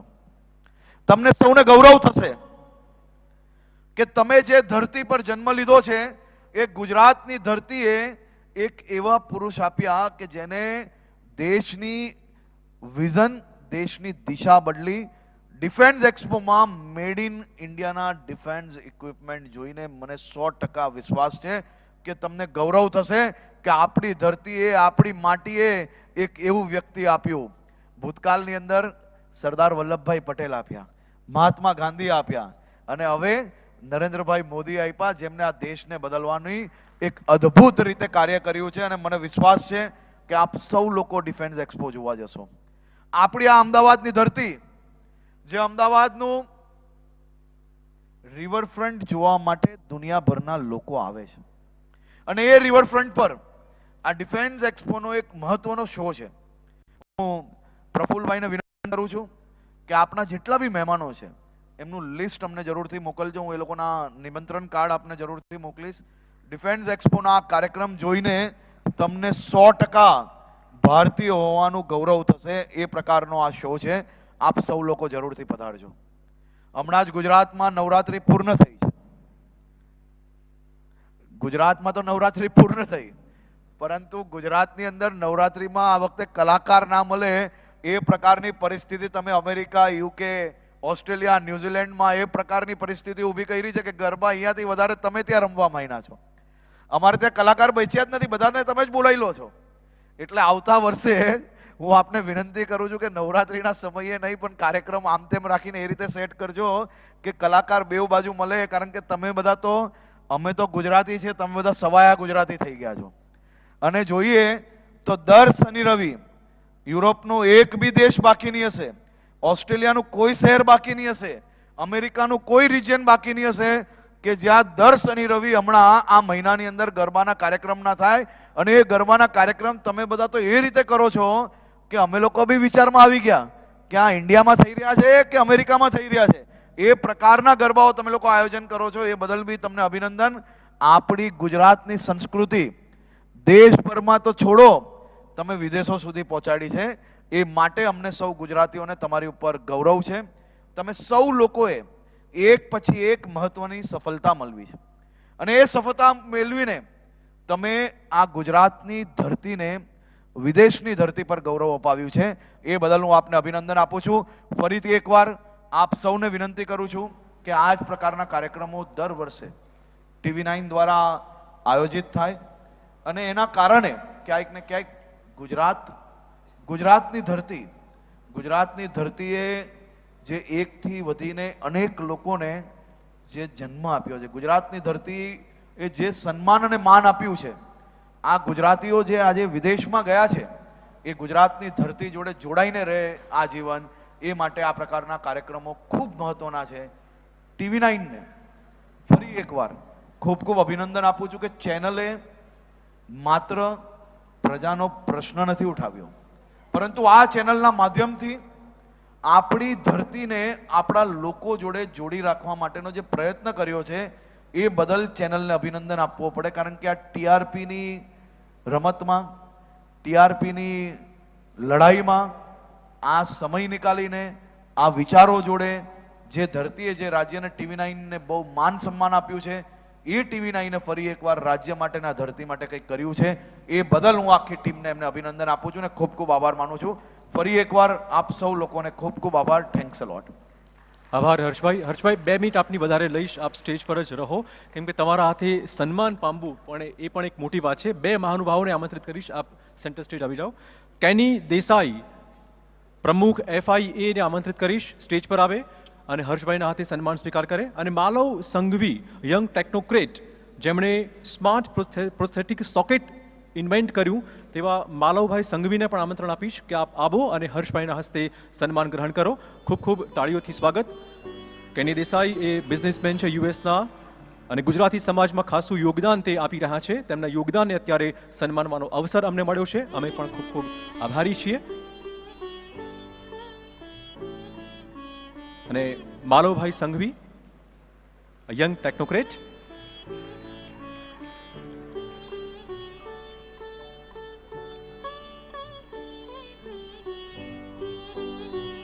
અનેક ગુજરાતીઓ આવી રીતે જ દેશ વિદેશમાં ગુજરાતનું નામ રોશન કરી રહ્યા છે.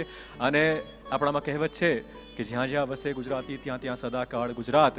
આ એ ગુજરાતીઓ છે કે જેમની આસપાસ તેમણે નવું જ ગુજરાત ઊભું કર્યું છે. ગુજરાતીપણાને તેમણે સાચવીને ગુજરાતનો વારસો આગળ ધપાવ્યો છે.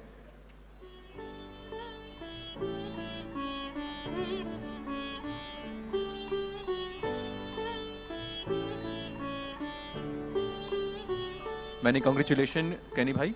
માલવભાઈ સંઘવીને આમંત્રિત કરીશ. માલવભાઈ આપ આવો અને સન્માન ગ્રહણ કરો. માલવભાઈ સંઘવી યંગ ટેકનોક્રેટ છે. World first smart prosthetic socket તેમણે ક્રિએટ કર્યું હતું. Congratulation માલવભાઈ.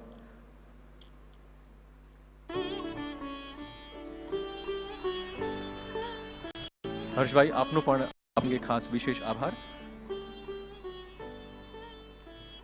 Thank you so much.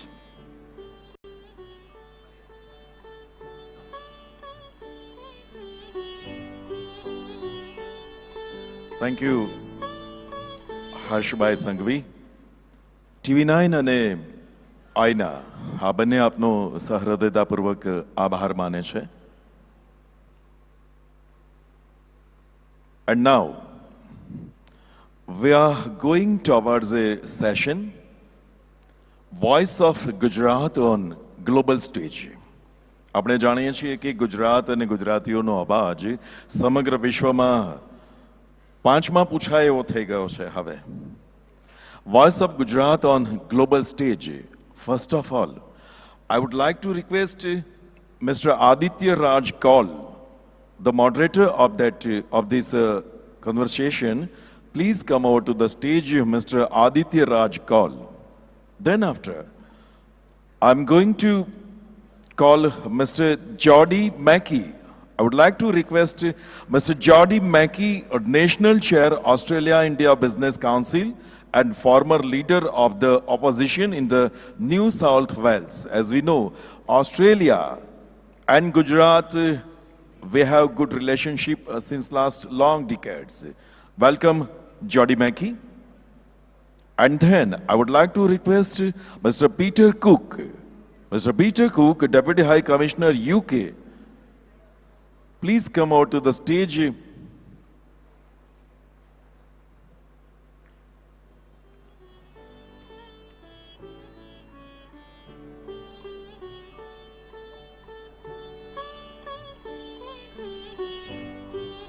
So now we will heard some words, Voice of Gujarat on global stage, and mic is over to Aditya Raj.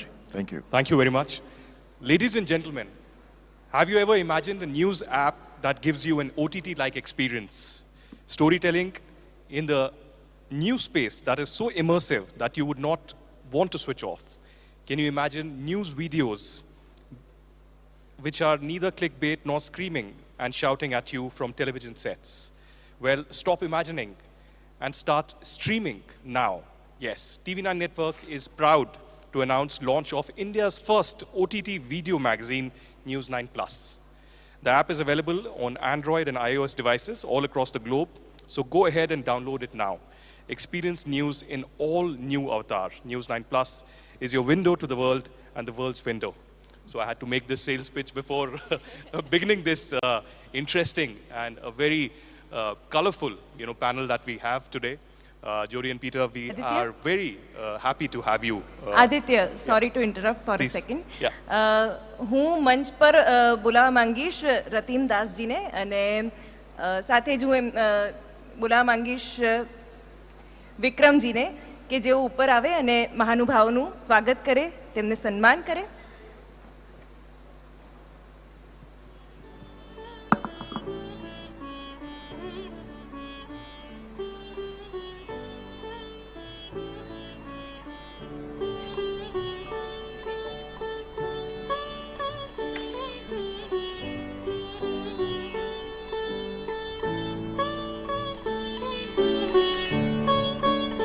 જોરદાર તાળીઓ.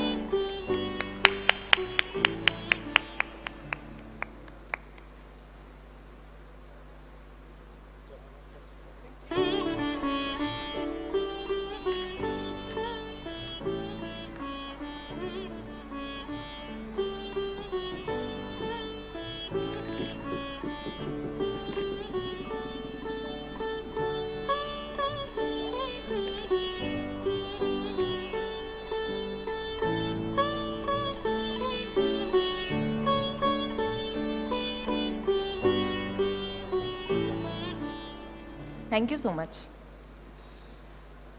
Thank you very much, Shivani. And before we begin this chat, let me begin with Peter. You you're already an honorary Gujarati out here. We were briefly chatting, and not just words and the language. I think you have picked up the way the Gujaratis react to certain situations as well. I can totally see that. But let me begin by asking you briefly about your experience here. It's almost 4 years that you've been here. You're an honorary citizen already of Gujarat. But what's your experience been like? Gujaratis are known for their enterprise. They're known for their leadership. They're known for actually driving business, not just in Gujarat, but all across the globe. Is it true for the Gujarati diaspora in UK as well? Thank you very much. And let me say to everyone, good afternoon. Kem Cho. I hope people are having a wonderful conference. Thank you for inviting me to join.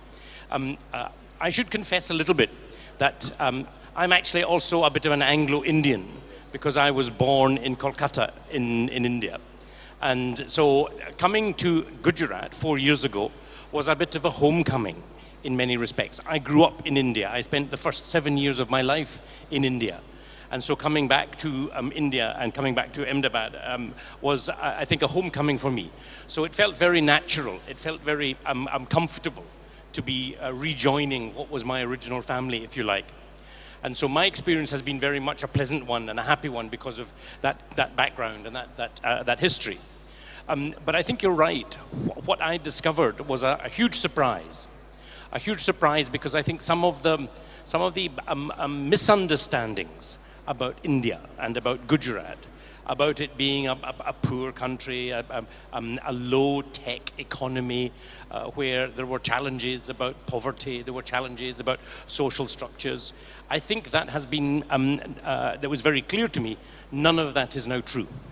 That may have been in the past, but now we have a much more modern, a much more vibrant, a very good word, a very vibrant India, a very vibrant Gujarat. And I think we see the example that India is now leading in so many respects. I think in UK, the contribution that the diaspora has made has been part of that journey to achieve a much more modern, a much more reformed, a much more dynamic economy, a dynamic society. And I think we can see evidence of that in UK. We can see evidence of what Prime Minister Modi calls the living bridge, where the two societies work together so well. And so I think we know that Gujarat is the land of the entrepreneur. We can see that in very strong examples here in India and in Gujarat. We look at Mr. Adani, for example, our lovely sponsor, and we notice how high he has risen in the table of the richest men in the world. An example of entrepreneurship. You could not find a better example. But I also looked to the UK. I also looked at the kind of contribution that Gujaratis have made in the UK. And I found out that one of our leading supermarkets, Asda, is owned by two brothers who originally come from Gujarat, the Issa brothers. And so we can see the example of Gujarati entrepreneurship now making real progress in places like the UK and in the US and in Australia. And that's a sign that this is inbred, it's in the DNA of a Gujarati to be an entrepreneur, to be a business person, to look for how we can grow their business, grow their prosperity. And that's a fantastic thing. It's internationally recognized now. Well, one can certainly see how, deeply you understand the society and the connection between Gujaratis and UK. But taking it to Jody now, and Jody certainly needs no introduction. she has been the former leader of opposition in New South Wales. She is the current chair of the Australian Indian Business Council. Let me again ask you about the Gujarati community, down in Australia. I personally remember, I had traveled to Brisbane and Sydney and a few other places with the Prime Minister Modi in 2014 to cover the G20. And my warm experience that remained with me was the local Gujarati community in Australia that was so warm, that was so affectionate. And, they almost took care of me like their family members. Has it been the same with you? What kind of relations that you have developed over the years with overall Indian diaspora, but particularly the Gujarati community there? Yeah, it's really interesting. Firstly, thank you so much for involving Australia in this wonderful event, because I'm here with a delegation from Australia who are proud Gujarati Australians. And I have been very fortunate in my job as a Member of Parliament, and I retired from that recently, that I had a strong relationship with our Indian Australian community. But I think you described it as the living bridge, and Prime Minister Modi has been very, very firm on that. I think it's only in the last couple of years that Australia has realised the importance of that, because we know that our Gujarati community in Australia understands the language, the culture. You spoke about their entrepreneurship, but they're ambitious, and I'm fortunate that they're good friends with me, and I've got so many of them that guide me and certainly give me advice as the National Chair of the Australia-India Business Council about what we should be doing as a business council as well. So we're hoping, by the way, that Prime Minister Modi comes to Australia next year, so we would love you to come along as well, and we promise that we will give you another warm welcome. But I just think right now the India-Australia relationship has never been stronger. Australia was the first country to acknowledge India's independence 75 years ago. We've been friends for 75 years, but I think now with the signing of the Free Trade Agreement this year, we are best friends. And next week I'm hosting an event for Minister Nitin Gadkari. We've had Minister Jai Shankar has been with us this week, his second visit. So we're seeing a huge focus on Australia, and I do want to acknowledge Gautam Adani as well, because he has made a very big investment in Australia, and we're very fortunate to have Adani there. Jyoti, if I can take this forward, and you mentioned External Affairs Minister Jai Shankar's visit. Yesterday we had Meenakshi Lekhi, Deputy External Affairs Minister here. And as you all know, the free trade agreement between India and Australia was signed earlier. And of course, Prime Minister Narendra Modi's focus has been on Australia to a great extent. In his tenure, we've seen a great closeness between both these countries. So how do you see the trade ties really increasing day by day in the current scenario? Yeah, I think that the world is noticing the focus that Prime Minister Modi has on Australia. And as I said, we are now best friends, and it's been such a heartening and welcoming initiative, I think, by Prime Minister Modi and our government to make sure that we have those closer bilateral relationship. But the free trade agreement was really, I think, it sort of kicked it off. It's been 10 years since we've been trying to get that free trade agreement. So we're very fortunate that that is the first stage of that is now in place. We've got the CECA negotiations underway, but the ECTA, which is the first stage of the free trade agreement, that should be ratified by our parliament late November.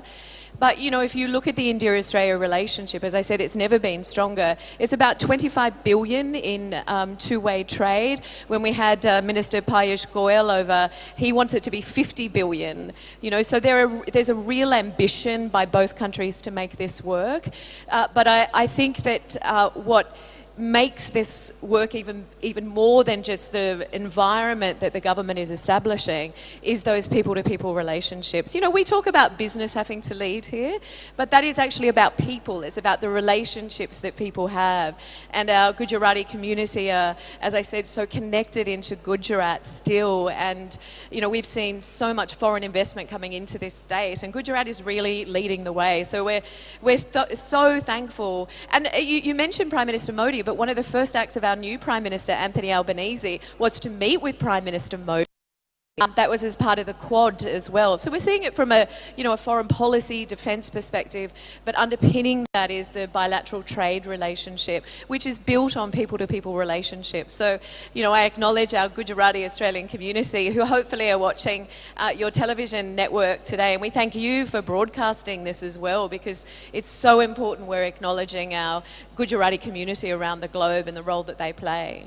Well, Jyoti, you have been pushing for trade and investments, like nobody else in Australia, India ties. I want to come to the strategic aspects of the relationship as well. But before that, I'll come to Peter. Peter, India and UK have had great ties on education, on science and technology, on innovation. I myself was reading about the visits that, experts and analysts took up to IIT Gandhinagar and several other institutes as well. So, of course, much more can happen in future, but where are we at present, and what has been your experience like in these sectors? Thank you. This is a really important area of our partnership, of our relationship. Can you hear okay? Yeah.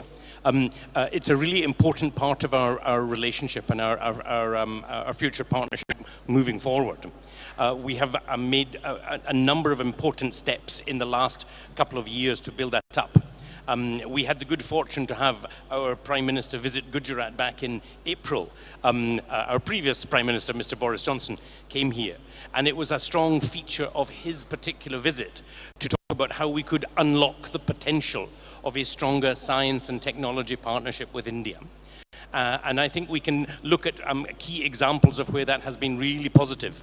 The Covishield vaccine was a development, a UK-India partnership to produce this vaccine in the kind of scale that was required to tackle the COVID pandemic.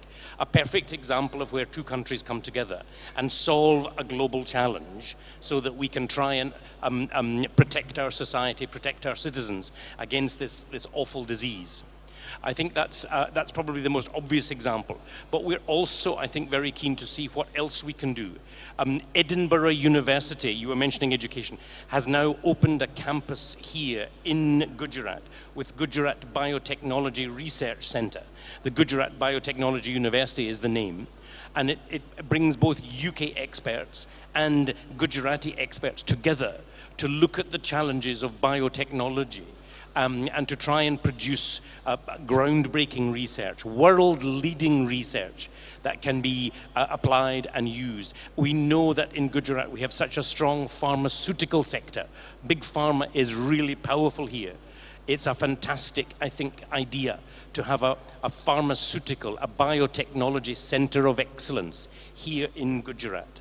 We also have plans for, we have this week happening again in Gandhinagar, the Defence Expo.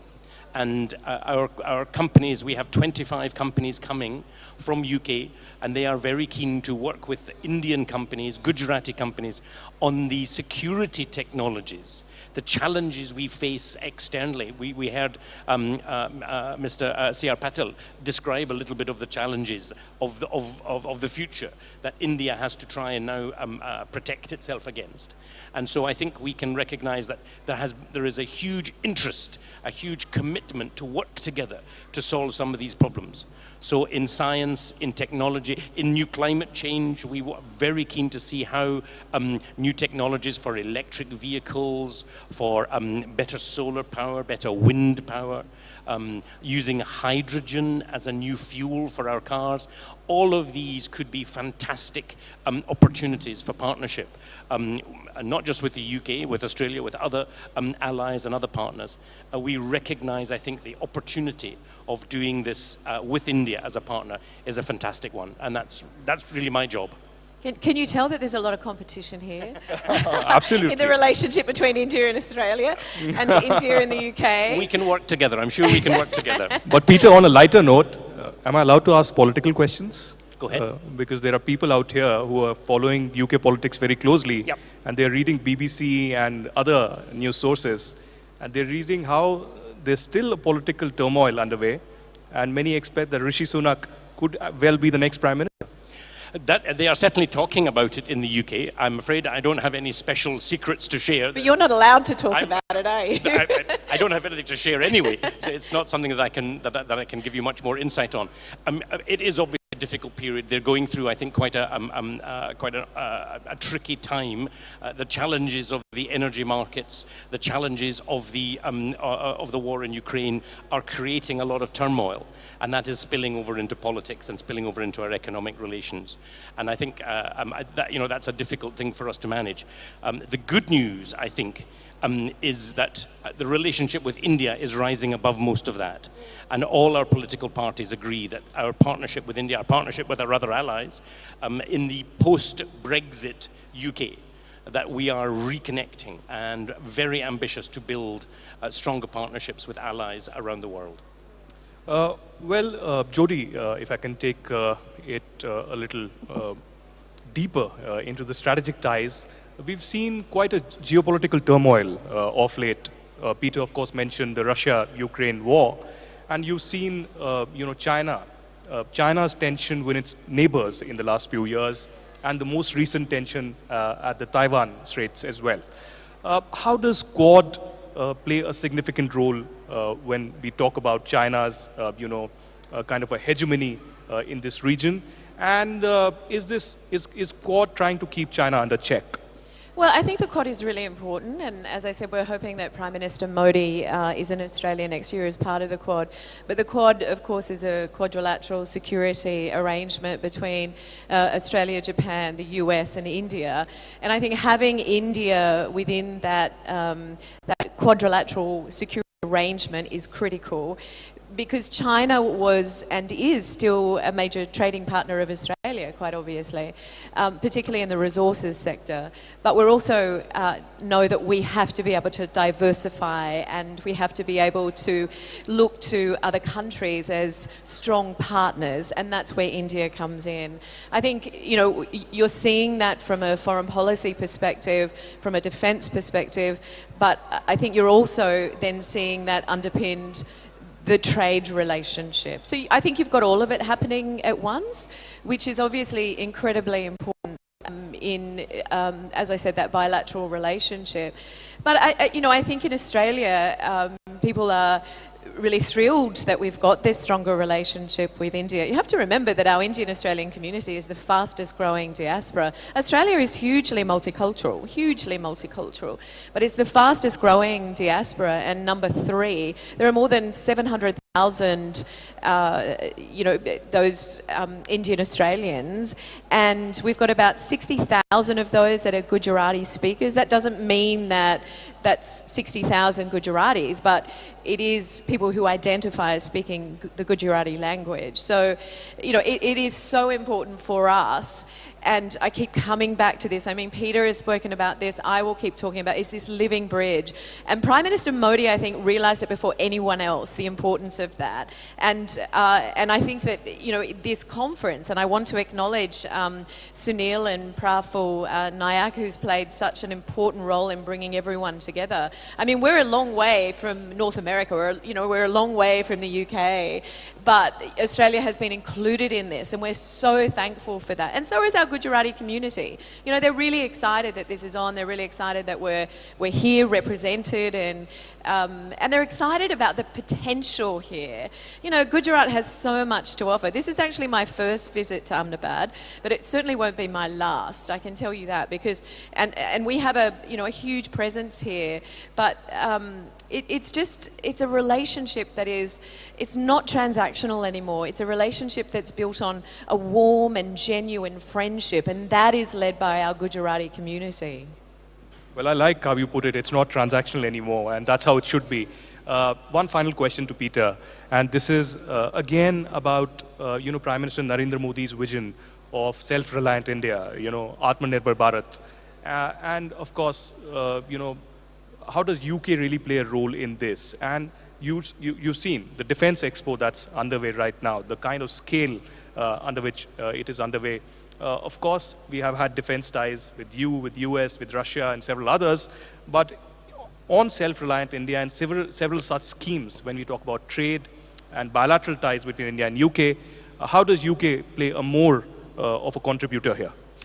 Thank you. A really important question, and I'm delighted to say that when British Prime Minister Boris Johnson was here, he spoke with Prime Minister Modi on this very subject and declared very easily, very quickly, that we wanted to be a partner in how India goes about making more in India. And so the Made in India program, the Atmanirbhar Bharat, is exactly the kind of program that we would like to be involved in. We'd like to be partners. And the UK is very keen to come to India with technology, with new research, with science and innovation, and work with Gujarati entrepreneurs to try and develop the solutions for tomorrow. Whether it's in financial services, whether we're talking about climate change and climate science, whether we're talking about advanced engineering, space research, security interests, all of these areas are hugely important for our future. And we think that working with India, making in India, but a partnership where UK and India can work together on new technologies, on innovation, on science, working in research parks together, is exactly the right way forward. We're very proud of that, very keen to do more. So actually we're excited. We are invested in the success of India for the future. And Jyoti, would we see you in a much more bigger role when it comes to India-Australia ties? I'm not putting the exact terms here, but certainly. Oh, look, my future is in supporting the India-Australia relationship. It was something I was very strong on when I was the leader of the opposition and a member of parliament, and it's something that I believe deeply and it's heartfelt. But there was a comment made yesterday, and I think it really sums up how the world sees India. So there was dependent India, independent India, now it's dependable India. And I think that's how the world sees India. It's certainly how Australia sees India. Well, on that note, such a pleasure. Thank you very much, both to Peter and Jyoti, for joining us here all the way from UK and Australia. Thank you. And representing both their countries and bringing a change, certainly, to the ties to a notch higher. Thank you so much. Thank you. Thanks, everyone.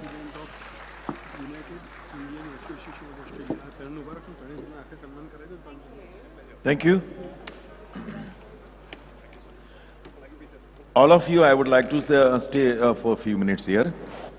Thank you. It would be our pleasure if you stay there for 2-3 minutes. First of all, I would like to request Judy Mackey.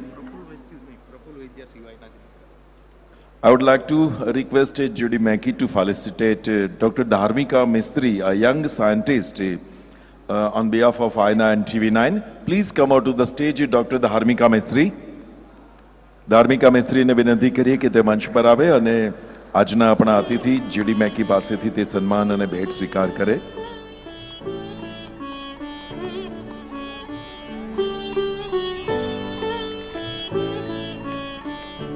Dharmika is a young scientist, and then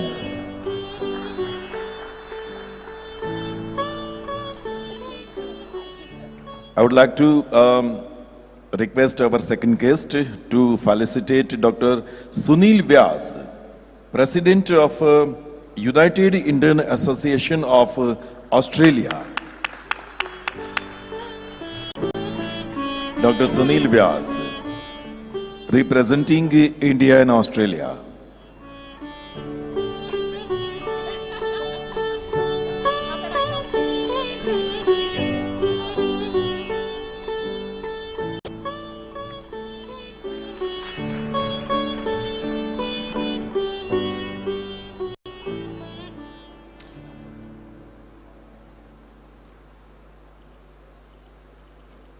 Dhanyavad. Thank you. Big thank you to all of you. Thank you. Thank you, sir.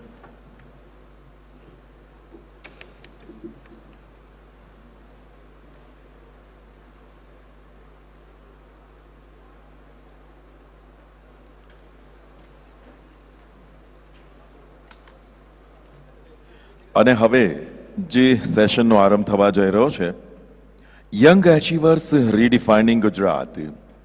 Young એચીવર્સ છે એ ગુજરાતને કેવી રીતે જુએ છે? ગઈકાલે જ આપણે ફિલ્મની સેશન હતી, એમાં વાત કરતા હતા કે એક જમાનામાં ગુજરાતી ફિલ્મો અમુક જ પ્રકારની બનતી હતી અને હવે અર્બન મૂવી જે આવી રહી છે એમાં આપણું ગુજરાત, નવું ગુજરાત આવી રહ્યું છે. ઇવન અહીંયા આપણે ગેલેરીમાં જઈને બહાર જોઈએ તો પણ થોડા વર્ષો પહેલાંનું અમદાવાદ જે અમે જોયું છે, તમે જોયું છે, અને ગેલેરીમાંથી બહાર આજનું અમદાવાદ છે એ પણ નવું અમદાવાદ છે. તો આ જે નવીનતા છે એની વાત યંગ એચીવર્સ પાસેથી આપણે સાંભળવી છે, અને એના મોડરેટર તરીકે હું વિનંતી કરી રહ્યો છું અમારા સાથી મિત્રો શ્રી ચિરાગ અને ચિરાગ શાહ અને વિરલ રાજ, આ બંનેને, કે તેઓ અહીં આવે અને અતિથિઓને પણ આવકારે અને આખો કાર્યક્રમ તેઓ સંભાળે. વિરલ અને ચિરાગ.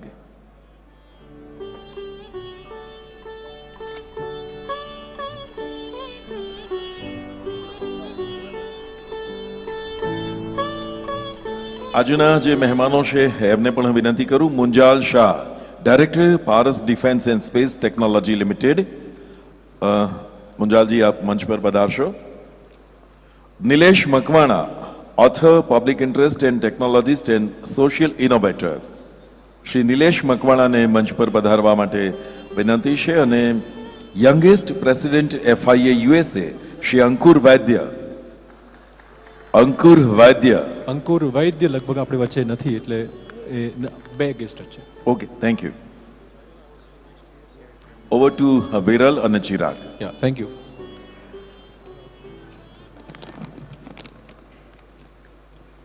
તો પ્રવાસી ગુજરાતી પર્વ 2022 જોવાઈ રહ્યું છે ત્યારે હંમેશા ચર્ચા રહેતી હોય છે કે આપણું ગુજરાતી યુવા ધન એ ગુજરાતમાં, દેશમાં અને વિદેશોમાં કેટલું કાઠું કાઢી રહ્યું છે.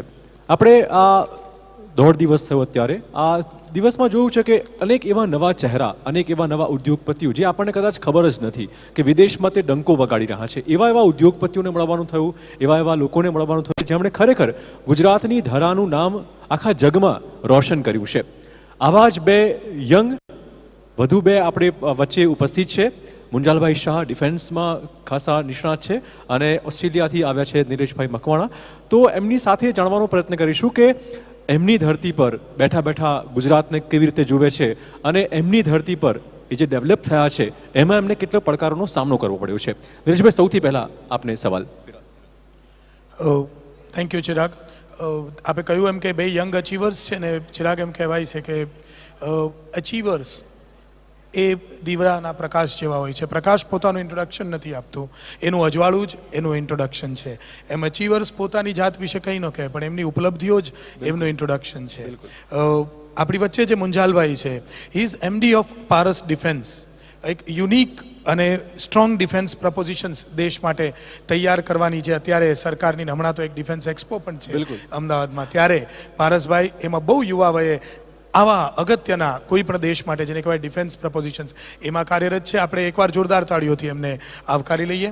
અને સાથે સાથે નિલેશ મકવાણા છે જે નવી ટેકનોલોજીના, અને ખાસ કરીને તેઓ CEO છે global award winning technology company Illuminous સોલ્યુશન્સના.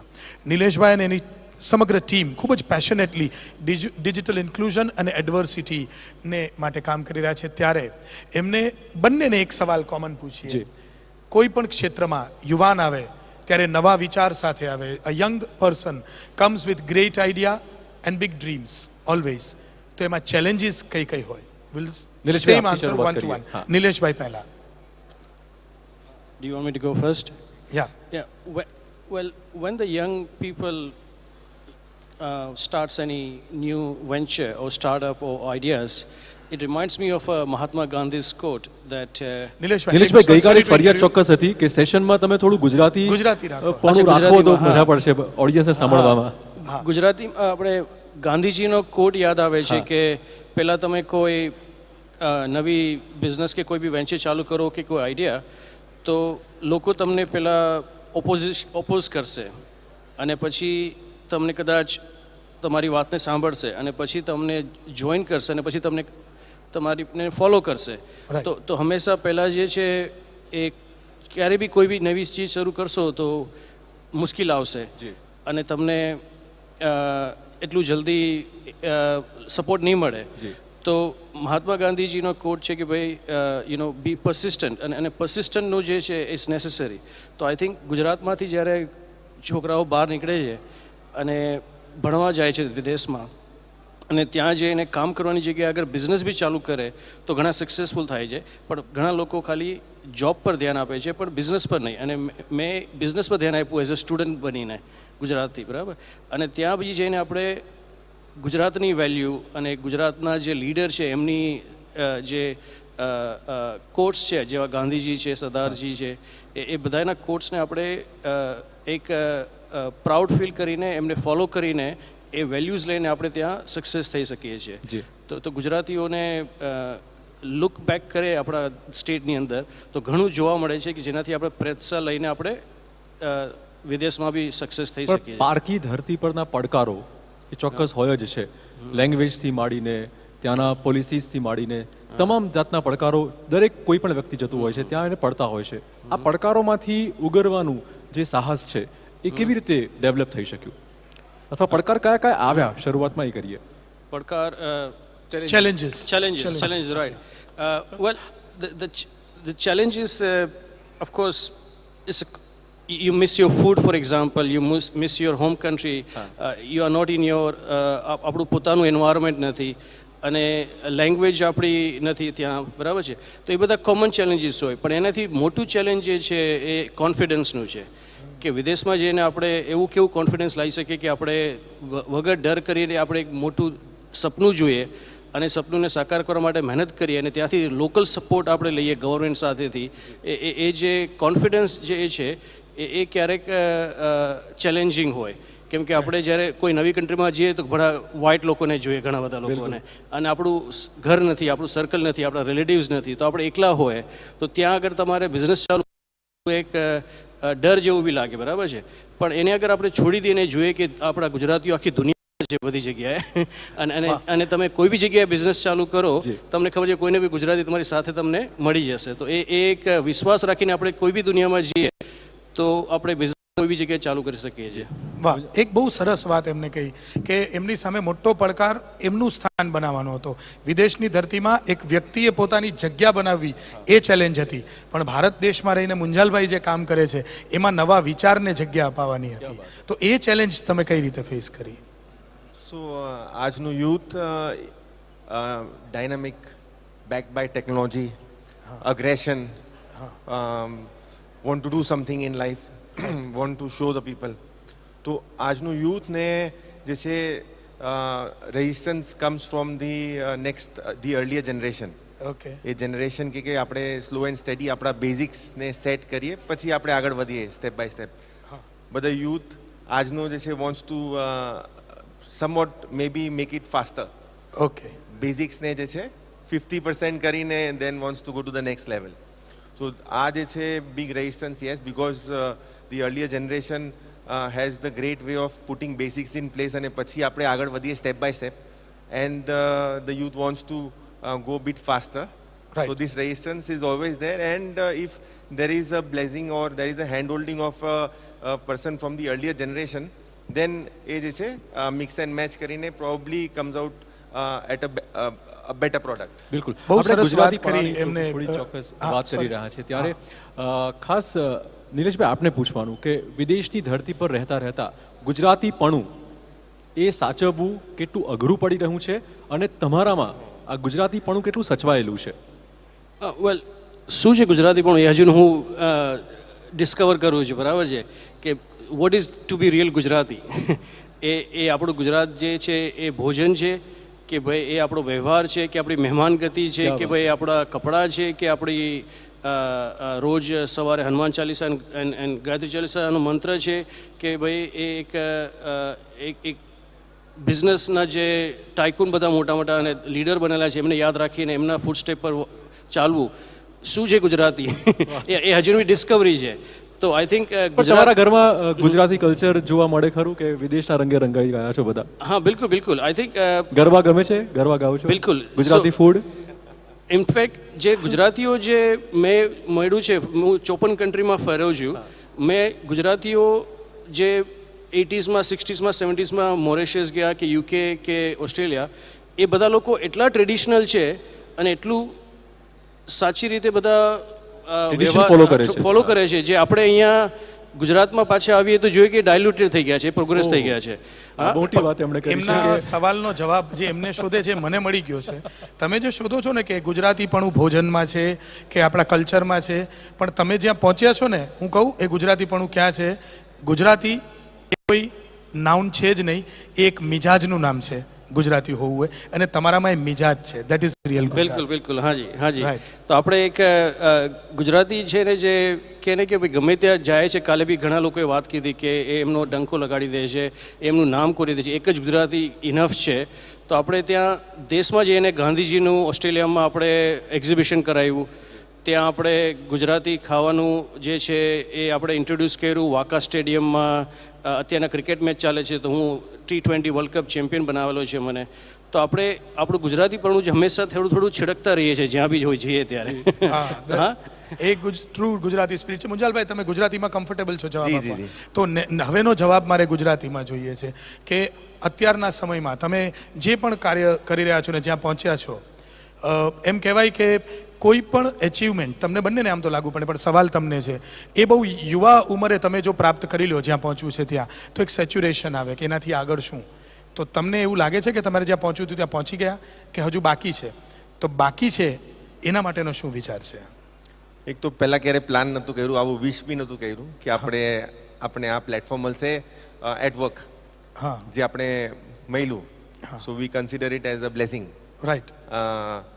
But ઘણું બધું જે છે specially defence sector, defence and space સેક્ટરમાં a lot in the making.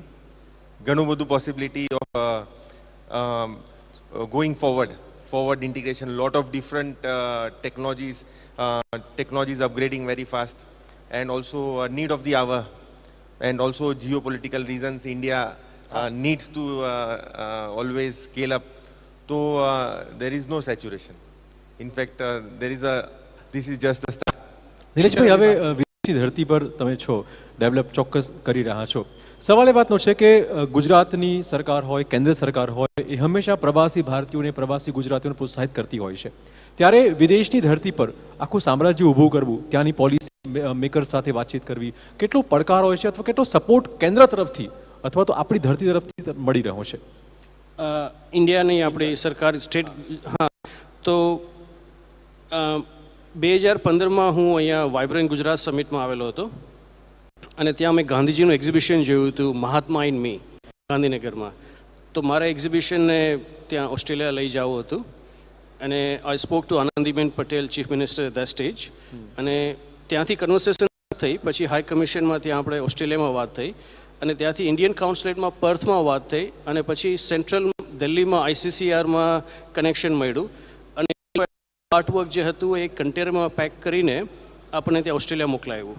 અને પછી અમે લોકો એ એક્ઝિબિશનને ત્યાં ડિસ્પ્લે કર્યું પબ્લિક સ્પેસ પર, અને 250,000 ઓડિયન્સ ત્યાં અટેન્ડ કીધું. તો એ પહેલું ઓસ્ટ્રેલિયાનું એક્ઝિબિશન હતું મહાત્મા ગાંધી ઉપર, જે આપણે અહીંયાથી ગુજરાતમાં જોયું, અને સેન્ટ્રલ ગવર્મેન્ટની હેલ્પ લઈને આપણે ત્યાં ડિસ્પ્લે કર્યું. અને આ પહેલું એક્ઝિબિશન હતું જે મોદી સરકાર આવ્યા પછી ઇન્ટરનેશનલ લેવલ પર થયું, borderless Gandhi presence Mahatma in મી. તો મારા વાઇફ અને અમે લોકોએ બોર્ડરલેસ ગાંધી ઓર્ગેનાઇઝેશન શરૂ કીધી અને સ્ટાર્ટ કીધી, અને એ ગાંધીજીનું એક્ઝિબિશન કર્યા પછી આજે હર વર્ષે 2 ઓક્ટોબરના ગાંધી જયંતિ મનાય છે ઓસ્ટ્રેલિયાની અંદર. ક્યા બાત હે. તો આ સ્ટેટ ગવર્મેન્ટ, સેન્ટ્રલ ગવર્મેન્ટની હેલ્પ અને ઇન્ડિયન કાઉન્સિલેટની હેલ્પથી આ બધું કામ થયું. પણ હવે આનો સવાલ પાછો પહેલાં જ વાંચતી કે ગુજરાતીપણું શું છે. તો આપણે આ ગાંધીજીને ઓસ્ટ્રેલિયા લાવ્યા અને એમનું એક્ઝિબિશન કરાવ્યું, અને એમની જે મેસેજ પીસ, ઇક્વાલિટી, નોન વાયલન્સને આપણે હજુ સ્પ્રેડ કરીએ છીએ. તો એક ગુજરાતી જે છે પોતાનું દેશનો મેસેજ હંમેશા સ્પ્રેડ કરતા રહેતા હોય છે. તમારી વાતોમાં ગાંધીજીનો ઉલ્લેખ ચોક્કસ વારંવાર થઈ રહ્યો છે. સફળતાની ચાવી જો કોઈ પૂછે તો કઈ હોઈ શકે આપના મતે? માતા પિતાના આશીર્વાદ અને એમનો પ્રેમ. અને મને ઘણા લોકો કહે કે તમારો કોચ કોણ છે, કે તમારા ગુરુ કોણ છે? ભાઈ, માતા પિતા એ જ જે તમને શીખવાડ્યું, એમને તમને જે શિક્ષણ આપ્યા અને વેલ્યુઝ આપી. અને મારા ફાધર હમણાં આવીને ગયા ઓસ્ટ્રેલિયા, ને ત્યાંના પ્રીમિયર સાથે એમની સ્વાગત કરાવ્યું, અને એમના પ્રેસિડેન્ટના પાર્લામેન્ટ એમનું સ્વાગત કીધું. તો હમણાં પેલો ક્વેશ્ચન એ હતો તમારો કે ભાઈ success look what is success looks like હે તો જ્યારે તમારા ફાધર આવે ગુજરાતથી અને ત્યાંના પ્રીમિયર એમની સ્વાગત કરે અને એમને હાર પહેરાવે અને સાલ પહેરાવે એને સ્વાગત એ સક્સેસ મને લાગ્યું. બિઝનેસ તો ઠીક છે, નામ ઠીક છે, અવોર્ડ ઠીક છે, પણ જ્યારે તમારા પોતાના ફાધર આવ્યા અને એમનું ત્યાંની ગવર્મેન્ટ એમની રિસ્પેક્ટ આપી અને એને વેલકમ કીધું તો એ મારા માટે સક્સેસ લાગ્યું. તો આઈ થિંક આપણે ઓસ્ટ્રેલિયાની અંદર જઈને બી એ જે વેલ્યુઝ છે અને જે માતા પિતાના જે આશીર્વાદ છે જે આપણે ગુજરાતમાંથી શીખેલા છે એ રીતે આપણે જીવન જીએ છીએ તો વધારે સક્સેસ મળે છે ત્યાં. તો ત્યાં જઈને બદલવાનું નથી પણ અહીંયાના જે શીખેલા છે એ જ બધું તે ઇમ્પ્લિમેન્ટ કરવાનું છે. વાહ, ધ વેલ્યુઝ જાળવી રાખી અને આગળ જવાની વાત કરો છો તમે. તમને એક સવાલ છે મારો.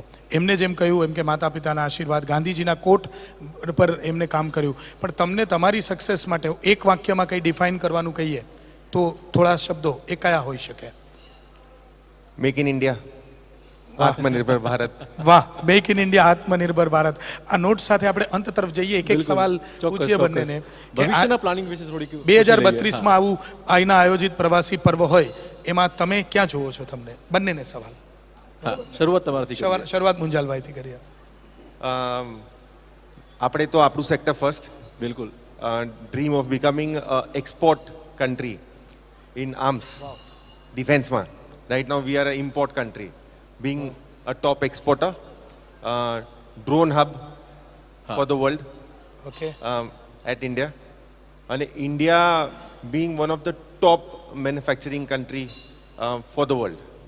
વાહ, क्या बात है. what a wonderful dream. Yes, શું ક્વેશ્ચન ફરી રિપીટ કરશું? આજથી 10 વર્ષ પછી તમે ક્યાં જોવો છો તમારી જાતને એઝ અ હોલ અને ભારત ક્યાં હોઈ શકે? અચ્છા, અને એમાં તમે શું હો?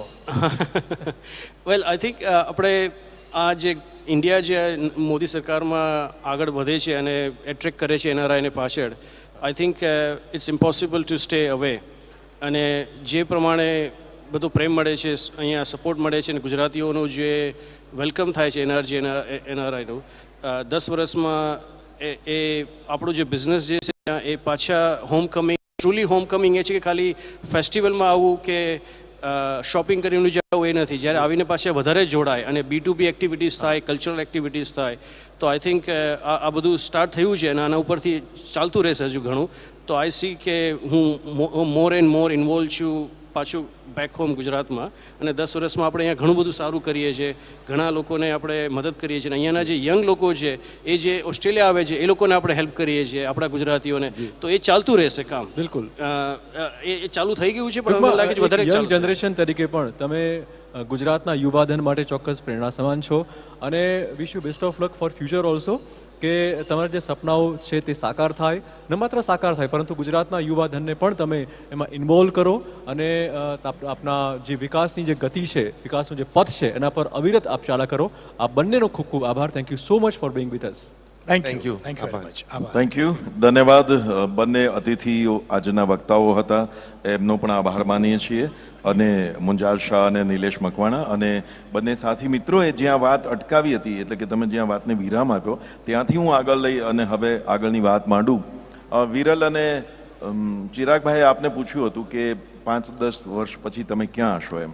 કદાચ 5-10 વર્ષ પછીની વાતની બદલે હવે જો તમે અમને પૂછો કે હવે તમે 1 મિનિટ પછી ક્યાં હશો, તો જેટલા લોકોને હજી ભોજન બાકી છે એ બધા જ લોકો ભોજન ખંડમાં હશે. એટલે આપણે અહીં હવે લંચનો વિરામ લઈ રહ્યા છીએ. એક આપણે છૂટા પડીએ પહેલા નિલેશભાઈ તમારું બુક રેડી છે ને? Okay okay. અત્યારની સૂચના હતી.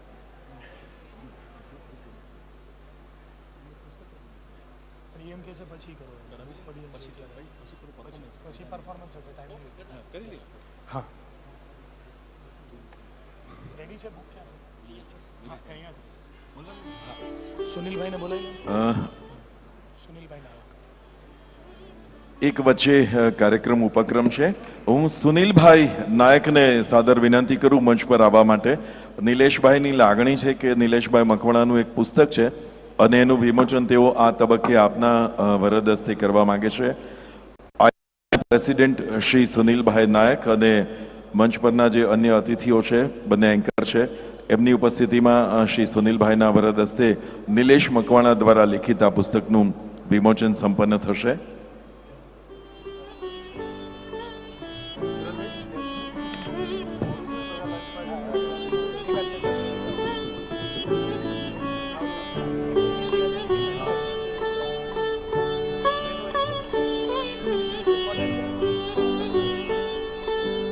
જેમના વિચારોને આપે સાંભળ્યા, જેમની જે વિચારધારા, જેમના પર આશીર્વાદ ઉદ્યોગ જગત અને ફરીથી ગુજરાતમાં આવવાની જેમની તત્પરતા છે, એવા નિલેશ મકવાણા દ્વારા લિખિત આ પુસ્તકનું વિમોચન થઈ રહ્યું છે. આપણે એને તાળીઓથી વધાવીએ અને એના સાક્ષી બનીએ.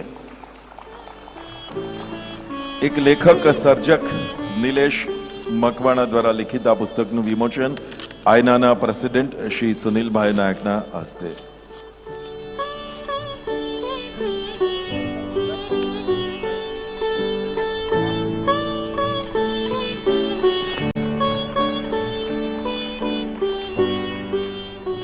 હલો, પુસ્તકનું નામ બહુ સરસ છે, terminal 4, an entrepreneur's journey from bicycle to business class. Bicycle થી બિઝનેસ ક્લાસની journey. All the best for this wonderful book. Thank you. And the title itself says it's wonderful. ભવિષ્યના બહુ બધા લોકો માટે આ બાઇસિકલ થી બિઝનેસ ક્લાસની પુસ્તકની સફર છે એ પ્રેરક બનશે. અહીં એકાદ કલાકનો આપણે વિરામ લઈએ છીએ અને ભોજન પછીના કાળખંડમાં આપણે અનેકવિધ કાર્યક્રમો છે. એનો ઓપનિંગ જ બહુ જ ધમાકેદાર એક મલ્ટીમીડિયા શો સાથે કરવા જઈ રહ્યા છે. અમે આપને જાણ કરીએ કે બીજા સેશનમાં બરાબર આપણે અડધી પોણી કલાકમાં મળીશું અને એક મલ્ટીમીડિયા શો જેમાં ડાન્સ છે, ડ્રામા છે, મ્યુઝિક છે અને બહુ બધા 90 જેટલા કલાકારો જોડાયેલા છે. તો ત્યારે મળીશું. ધન્યવાદ. થોડા સમયના વિરામ બાદ TV9 અને આયનાનો આ ઉપક્રમ પ્રવાસી ગુજરાતી પર્વ 2022 બીજો દિવસ. અમે થોડી ક્ષણો માટે વિરામ લઈએ છીએ. Thank you.